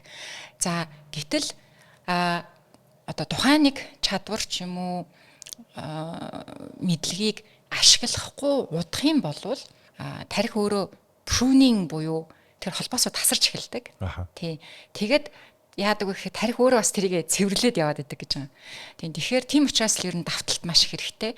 Тэгээ энэ бүх ингээд юг миний зүгээр энгийнээр ойлгож байгаагаар бол энэ бүх бүгдээс харах юм бол тарих чинь ийм neuroplastic буюу ийм уян хатан чанартай гэсэн. Пластик гэдэг нөгөө pure гэсэн үг шүү дээ. Тий. Нөгөө уян хатан чанартай. Чи энийг сургуулаа давтаад байх юм бол холбоос үүсээд байна. Давтахгүй, хичээхгүй, оролдохгүй байх юм бол холбоос нь тасраад байна л гэсэн санаа байхгүй тийм. Гэхдээ яг сүүл тасныг уншсанаар бол юу яадаг гэж байгаа юм. Нас явахын төдийд яг дансны хүүхдтэй харьцуулах юм бол бид нэр арай удаан сурна. Гэхдээ л сурна. Гэхдээ л тэр холбоосууд үүсчил байгаа. Яг энийг гаргаж ирсэн эрдэмтэн төрөний хэлдэг нөгөө Stanford их сургууль 2006 онд юунд growth mindset те өөр чинь бас яг энэ plasticity-гийн талаар бичсэн Carol Dweck гэдэг хүн байдаг. Тийм тэгээд энэ гарсаар хүмүүс ер нь дэлхийн нийтээрээ growth mindset-ийг хүүхдүүдэд ойлгуулах хэрэгтэй тий. Энийг ойлгосон хүүхэд болвол ер нь хүнд авиас гэж байхгүй илүү одоо би математиктаа одоо чадахгүй байгаа нь би хийхгүй давтахгүй. За нөгөөдгөөр бас буруу арга замаар надад ойлгуулж чадахгүй бас байж болно шүү дээ тий. Багшийн буруу. За би бол яг тэгж үзхийг эрмэлздэг. Би хүүхэд сурахгүй байгаа нь хүүхдийн буруу гэж юрдөөсөө үздэг. Тий. Багш бид нар зааж байгаа юм чинь тэр хүүхэд эзэмшээгүй шалгалтын дээрээ муу авбал би юуг зааж чадаагүй би юун дээр алдчихваа гэдэл одоо нэг хичээл төлөл рүүгээ эргээд орох ёстой л гэдэг л үзэл баримталтай хүн. Тийм. Тэгэхээр хичээх л өстой хичээгээд байвал би чадна буюу тэр growth mindset буюу өсөх сэтгхүйг л хүүхдүүдэд байтугай ер нь томчууд бид нар ч гэсэн суралцах хэрэгтэй байгаа. Би тантай санал нэг Тэгээ байна. та ч гэсэн хятад л сурч чаднаа. Харин Зөв арга барилаар л болно. Яг үнэ. Үзэх хэрэгтэй. Муу сурагч гэж байхгүй зүгээр буруу арга барилтай багштай таарсан сурагч л гэж байгаа гэж. Одоо өөртөө таарсан арга барилыг сонгоогүй багштай таарсан сурагч л гэж байгаа гэж би бол. Гэтэ бас нэг ийм үгүйсгэл би бас их дургу байдаг. Юу вэ гэхээр тэр огш юу заагаагүй тодорхой хэмжээнд нэг тэр огш заасан л байгаа. Мэдээж. Тий. Яагаад тэгэхээр ингэдэг хэлтэй яг одоо чинь хэл сурж байгаа хүмүүсээс нийтлэг сонсдог одоо манай академийн нийтлэг сонсдог зүйл маш олон сургалтын төвөөр явлаа. Тэгээд одоо тодорхой шатанда очиж гаццсан юу ч сурсангүй гэдэг энэ үгэнд бол би их дургу. Яагаад тэгэхээр багш болгон л үнэхээр хичээж ажилладаг болохоор тэр мэдлэгийг тэр багш тодорхой хэмжээнд нь заасан болохоор л тэр тухайн хүн шалгуулад одоо жишээ нь англи 4 ч юм уу 3 дугаар түвшинд ороод тэгээд тэндээсээ цаашлаад өргөжлүүлээд л сурсан байгаа шүү дээ тийм. Тэгэхээр бас өмнөх багш нараа үүсгэж болохгүй шүү гэдгийг бас уриалмаар санагддаг тийм. Яг гоо тэрэн дээр бол би хүндэтгэлтэй хандж чинь зүгээр энэ саяны харьцуулан дүгнэлтийг хийж байгаа шалтгаан нь юу вэ гэхээр хин нэгэн сурч чадаагүй шалтгаанаа өөрийнхөө capacity буюу тэр боломж би угаасаа сурахгүй юм байна гэдэг. Тэгээ миний чадах ердөө энэ юм байна гэдэгт итгэцэн яваад байгаа хүмүүст зориулж хэлэхэд л зүгээр арга барил сайтай эсвэл арга зүйд олон арга зүйд суралцсан багшийг олсноор тэр сурагч тэлэх олныг ойлгох тийм боломжтой шүү л гэдгийг хэлж байгаа. Тэгээ нөгөө аль улсын аль ардын үг юм бүүмэд гэхдээ шав бэлэн болохоор багш өөрөө гарч ирдэг гэдэг нь бас хүн өөрөө хичээх ёстой. Хичээсэн үед нөгөө хичээсэн байдлыг нь мэдэх багш өөрөө гараад ирдэг гэдэг тийм одоо юу юм уу да тий. Тантай ингээ ярилцаа сууж исэн чинь яалтчгүй та маргаангүй Болдбаатар багшийн охин нь гэхээр зүс ажиглагдаж байна л да. Дууны өнгө их төстэй юм байна. За тийм бага. Царай зүс ч гэсэн ер нь бол их төс байна. Би ээжи тань мэдэхгүй болохоор тэгээд танаа гэр бүл бол бас академич одоо номын хүмүүс. Номын хүмүүс гэсэн. Номын гэр бүлээс гардаг. Ээж маань юуны багш гэлээ? Микробиолог, хим биологийн багш. Микробиологч хүн байсан. Бага. Одоо дэвтэртэй гарцсан болохоор тэгж хэлсэн тийм. Тийм заахаа бол болцсон байгаа юм байна шүү дээ. Заахаа болцсон. Гэхдээ заахаа бас болоогүй. Одоо цэцэрлэгийн багш хийж байгаа. Гэрийн цэцэрлэгийн багш хийж байгаа. Зөв. Имээ багш хийж байгаа тий. Бас амьдралын дараагийн үе шүү дээ тийм хамгийн хүнд үеүүдийн нэг. Юун дээр танах энэ гигээ сургуулийг ер нь хүртээмжийн тухайд те одоо хэдий ир хүүхдэд нөлөөлөх хэдий ир хүүхдэд юм багтаамжтай гэж үздэг. Манай сургуулийн хувьд үү? Ер нь сургуулийн хувьд бол байгаа тэр одоо материалын бааз буюу тэр барилгын тэр савны хэмжээгээр л шүү дээ тий. Тэгэхээр манай сургуулийн хувьд бол маш хязгаарлагдмал цөөхөн тооны. Гэхдээ яг юу талаасаа асууж байгаа бол би бол алсын хараа руу явах гэж байна. Ер нь энэ би бол энэ гэр бүл энэ нэг мэдлэгийг түгээе гэдэг хүсэлтэй байна гэж би бодоод байгаа байхгүй. Та бүхэн ер нь хэр алсыг харж энэ бизнесийг одоо энэ сургуулийг бий болгосон юм бол.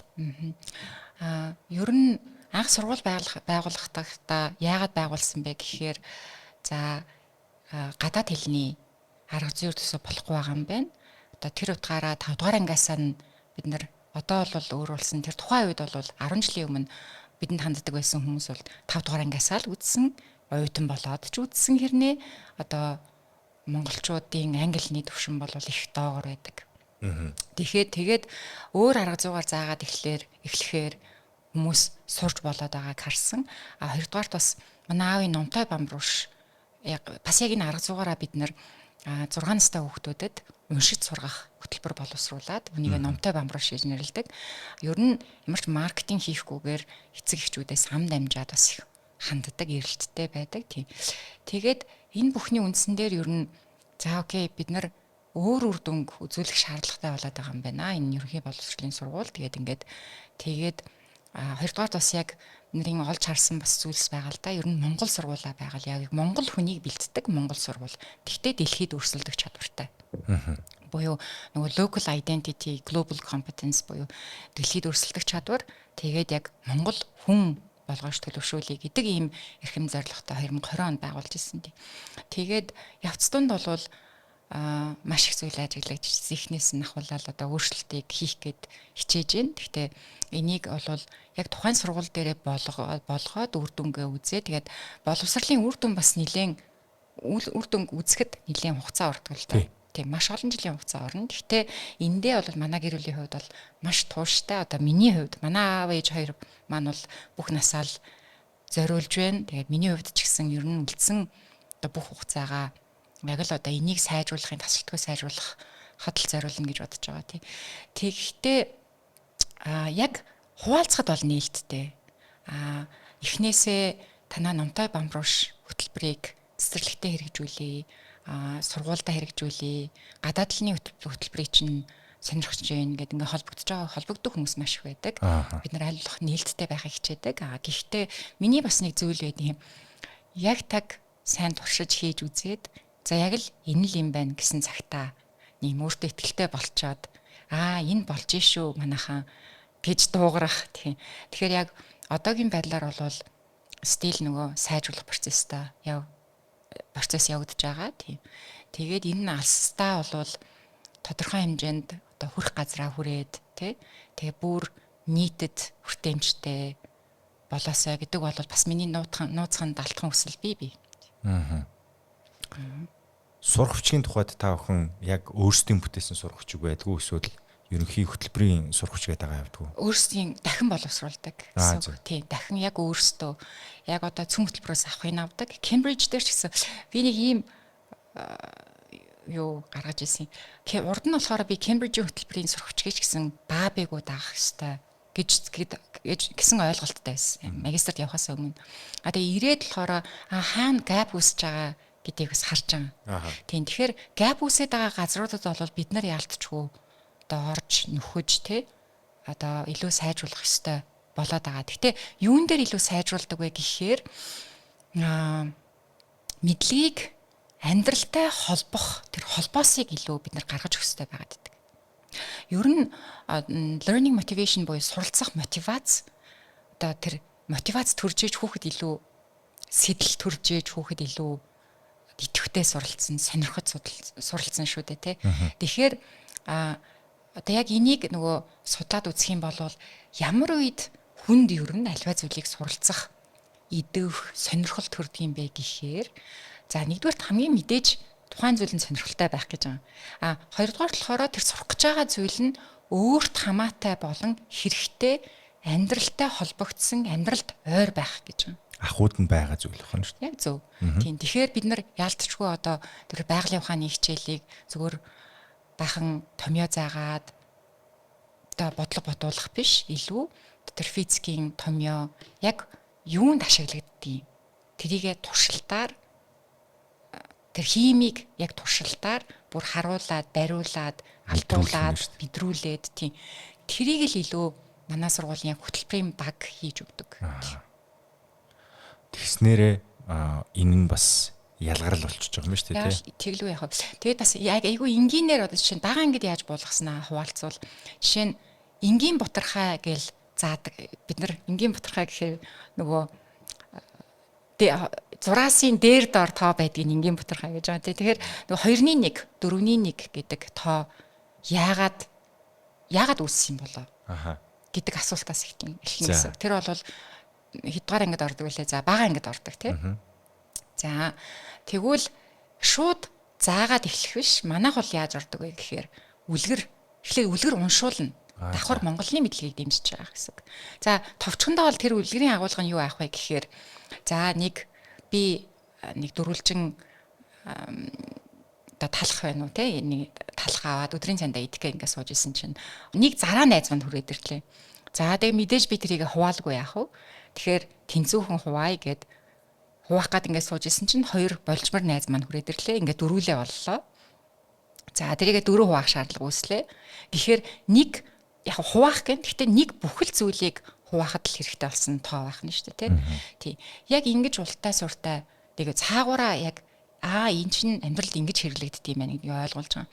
За хоёрдугаарт бас тэгэд яг энэ бүх арга зүйгээ болохоор манай хөтөлбөрийн багийнхан гэгээ сургуулийн хөтөлбөрийн багийнхан яг бодож олоо тэр үлгэрийг эрэл хайгуул хийгээд орчуулад тэг хүүхдүүдэд уншуулад ойлгуулад ингээд тэгэд яг тэр нөгөө суралцах процессыг нь төлөвлөж гаргадаг гэсэн үг байхгүй.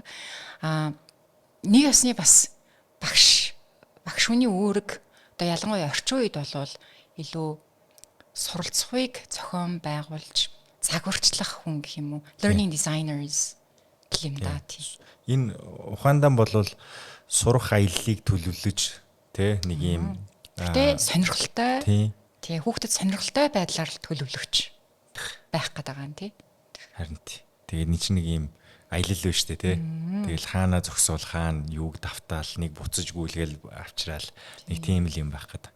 Зүгээр нөгөө би саяхан бас заах аргын ялгаатай байдлыг сонирхож байхад ингээд биднэрт язгуураас 2-ыг гаргахлаэр хідвэ гэдэг зүйлийг механикаар зааж исэн л үйл л дээ тий.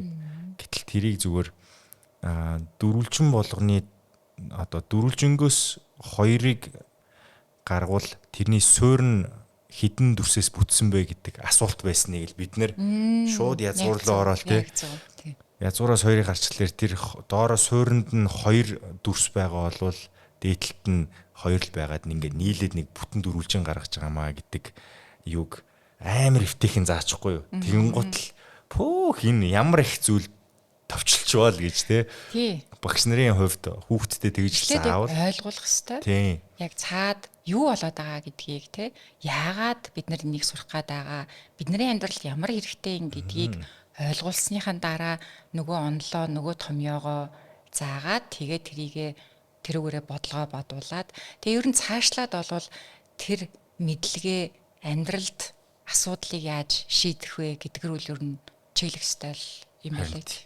Яг нөгөө амьдрал дээрх асуудал. Нэг Аргентин математикийн багш зүгээр хэрхэн геометрийн хичээл хүүхдүүдэд орж эхэлж байгаагаа зааж байгаа юм л да. Тэгээд яг пицца хүрээд ирлээ. Пиццаг одоо гуруулаа идэх гэвэл яаж хуваах вэ л гэдэг асуулт гарч ирж байгаа байхгүй юу. Тэгээ пицца бол бөөрөнхий байна. Тэгээ бөөрөнхийг хийдүүлээ 2 хүн туваая гэвэл ингээ амархан байна. 3 хүн туваавал ингэх нь байна. 4 5 6 7 болвол яах вэ гэл ингээл. Тэгээ тэнцүү хуваахын тулд биднэрт энэ дүрсийг яаж хуваавал тэнцүү байх вэ гэдэг асуудлыг л тулгаж байгаа байхгүй тий. Гэх мэтчлэн ингээ явахлаэр одоо их л хялбар сурах амьдрал дээр нь байгаа асуудал учраас хүүхдүүдэд их хялбар буух юм байна гэж тааж байна. Гэхдээ тэр арга зүйнүүдийг олох гэж бас амаргүй л дээ. Амаргүй ажил тий. Багш нарын хувьд бол бидний хувьд бол маш их олон цаг хилэлцэн, ярилцсан тий. Эрэл хайгуул хийн тий. Тэгээд бас яг Монгол хүүхдэд тэр дундаа манай сургуулийн хүүхэд яг энийг хүлээж авах уугүй юу гэдгээс ахвалаад бас бодолцож үзэх асуудал зөндөө байдаг. Харин тий. Манай сургагчдууд чинь бүр Монголын ахуйн контексттэй явж идэг байх нь байлаа шүү дээ. Тэгээд нэг Улаанбаатар цохоо хүүхэд тэрийг яг л ахуйгаас олдсон. Яг үнэ одоо жишээ нь би Монгол хүн шүлэг байж бид нар бол яг цээжилсэн. Тэгээд яг явцын дунд ахуй соёлоо мэдрээд одоо бол бид нар дотортоо уншин тийм үү. Гэтэл манай бэлтгэл ангиасаа Америкт сургуульд орсон. Тэгээ англиар чөлөөтэй явж байгаа. Ер нь 2 жил Америкт амьдарсан. Тэгээд ганц манай охинч хэлдэггүй тийм хүүхдүүд зөндөө олширсан шүү дээ. Тэгэхээр яг тэр хүүхдэд жишээ нь би Монгол шүлгийг яаж заах вэ? Яаж бүр яг юм ойлгуулж зүгээр цээжлүүдэд орхих ба штэ. Ойлгуул заах вэ гэдэг чинь бас нэг асуудал. Тэгээд энэ дээр нөгөө манай сургууль жишээ нь яаж ажилласан бэ гэхээр ер нь нэг улиралд 1-5 дугаар ангийн бүх хүүхдүүдтэй би Монгол хүүхэд гэдэг малгай сэдв аваад тэгээд анги ангид нь тодорхой нэг шүлэг барьж авч байгаа. Тэгээ бас нэг онцлог нь бол манай сургуулийн бас нэг онцлог ер нь суралцахуйас энэ дээр төвлөрүүл илүү үр дүнтэй юм байлээ. Нөгөө гүн суралцахуй буюу яг нэг зүйл дээр тогтоод гүнзгий олон талаас нь зааж өгөхөөр хүүхэд илүү тэрийг хүлээж авч бас шингээж авч чаддаг. Тийм. Тэгээд хоёрдугаар ингээд бие Монгол хүн гэдэг шүлгийг авлаа. Тэгээд аргалын утаа боргилсан малчны гэр төрсөн би гэж эхэлдэг шүү дээ. Тэгээд 10 хэдэн одоо юутай бадагтай. Тийм. Тэгсэн зөвхөн эхний 2 мөр дээр одоо орчин үеийн партай байшинд амьдарч байгаа хүүхдүүдэд эхний 2 шадыг ойлгуулах гэж худалч хүнд 2-7 хоног болж байгаа. Тэгээд яг энэ гүн суралцахуйн аргын бас нэг онцлог нь бол юу юм л да. Тэр мөр тэр шүлгийн мөр шад тэр юм зохиолын үг үрийг тайлбарлахаас гадна малчин гэдэг чинь одоо малчны гэр гэж байна тий. Тэгээд тэр малчин ах вэ гэж юу юм? Яагаад монголчууд нүүдэлчин одоо соёлтой. За тэгээд манай одоо малчин ах вэ соёл өөрөө юу юм ингээд адгийн наазах нь тэр соёлоос бага насны хүүхдүүдтэй хилээд өгөх гэх жишээний ер нь нүүдэлчд маань нүүхтэй буурай цэвэрлээд явдаг шүү тий. Одоо тэр нь ч гэсэн томчууд бидэнд өвлөгддөг тий. Бид нар ч одоо нэг шинэ байр руу нүүж орохдоо хуучин байраа сайхан цэмцэтлэн цэвэрлээд орхидог. Энэ бол бас манай Монгол ах уй соёл гэх жишээний. Тэгэл энэ бүгдийг ингээд тайлбарлаад явахаар их уддаг гэсэн үг. Тэгээд юу яаж байгаа аргал гэдэг үг дээр одоо манай охины хувьд бол аргалыг мэдгүй. Аргал гэж юу юм бэ гэж асуув штэ тийм. Ганц манай охин гэлтгүү яг тэгэж асуух маш олон хүүхдүүд бий болцсон. Хотод өсч төрж байгаа хүүхдүүд. Гэтэл тэгвэл трийг бас тайлбарлах яаж тайлбарлах вэ гэхээр бүр боддоор аргалыг авчраад тэгээ трийгээ уугуулж үзээд бас видео одоо YouTube руу ороод видеогоор яг тэр утаа яндангаас суунаглаж байгаа тэр боргилж байгаа тэр үйл процессыг харуулад энийг энэ үгээр илэрхийлдэг юм гэдэг. Ер нь ингээ заахаар нэлээд уддаг. Гэхдээ эхнээсээ яг бага насанд нь тэр нөгөө суур мэдлэг өгөх гээд байгаа үед бол яг төвлөрөөд тэгээд нэг зүйл дээр гүнзгий төвлөрөөд яг хүүхдүүдийг хүлээж авч шингээх хүртэл нь төвлөрчвөр цаашаагаа бол ер нь тэр суралцгай сурдтай явна гэсэн үг. Тийм. Тэгээд энэний үр дүнгээ үзсэн би миний хувьд бол үзсэн. Яасан гэхээр бүтэн нэг улирал яг ингэж яваад шүлгийнхаа утга агуулга бүх зүйлийг үзээд энэ 100 наадмаар би тэгэд хөдөө булган амиргуу явж исэн. Тэгээ машин бороотой байсан тэр өдөр.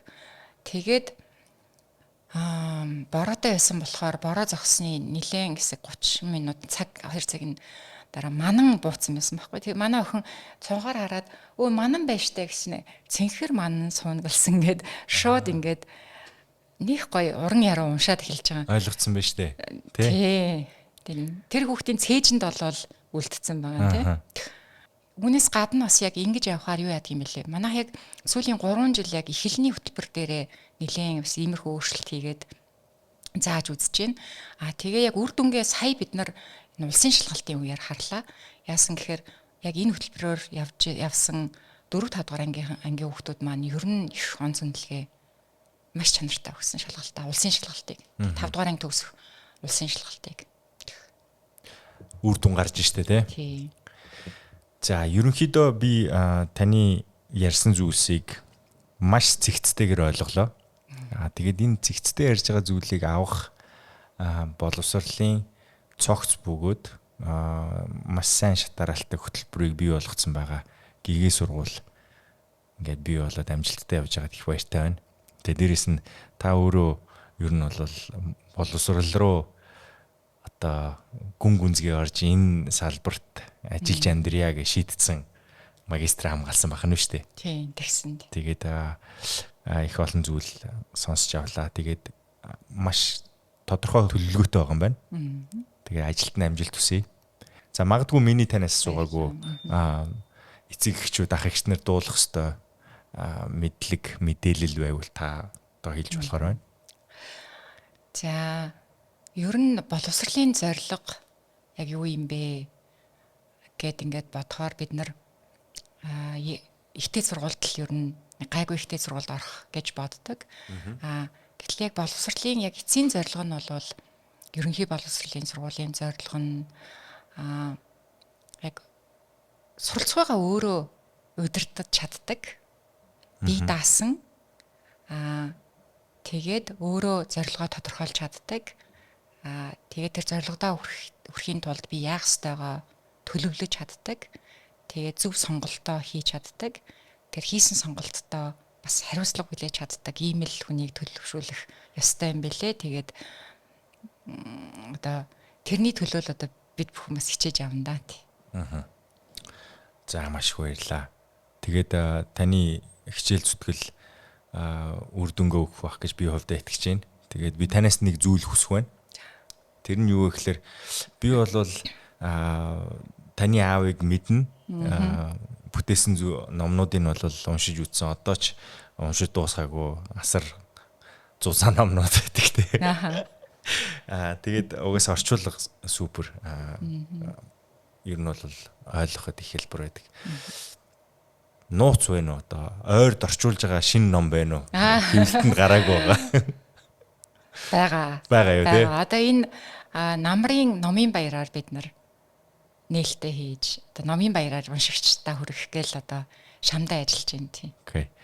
Тэгээд би Болдотор багштай ер нь бол нэг уулзч үзэх хүсэл байгаа. Тэгээд та миний хүсэлтийг дамжуулаад өгөөрэй. Би нэг дугаар хиймээр байгаа. Гэхдээ тэр үний энэ бүх хугацаанд орчуулсан номуудаас агуулгын ярихаас илүүтэйгээр тэр хүний дүгнэлтүүдийг сонсох хүсэлтэй байгаа. Тэгээд цаадах чи ер нь яаж сурсныг нь бас бид нар бас мэдж ямаар тий.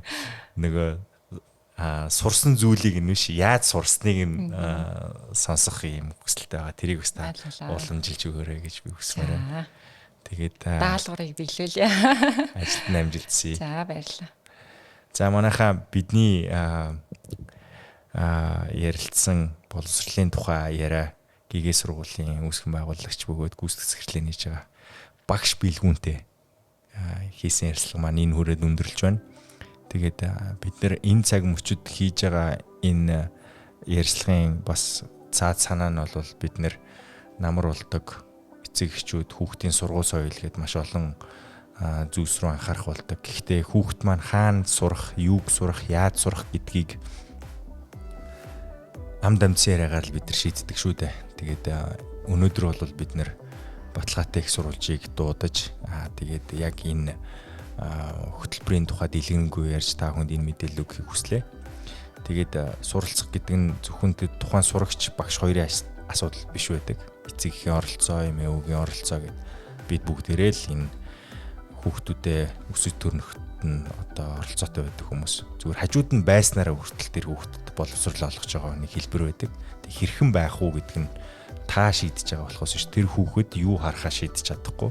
Тийм учраас боловсрол гэдэг зүйл нь 24/7/365 танаас болон бусдаас явж байгаа энэ процесс учраас бид нэр оролцоогоо ямар байх уу гэдгийг шийдэх нь яаж байх уу гэдгийг ойлгох нь бидний ажил учраас энэ мэдээллийг өгсөн юм шүү. Тэгээд амьдралд нь жаргалыг хүсье. Дараагийн дугаар хүртэл баяртай манайх. Та бүхэнд хүргэж байгаа подкаст таалагдсан гэдэгт итгэлтэй байна. Хэрвээ та манай баг хамт олныг дэмжиж энэхүү аяллыг улам илүү өргөжлүүлэхийг хүсэх юм бол доор дурдгдсан байгаа банкны дансаар хандив үйлгэх боломжтой шүү. Танд баярлалаа.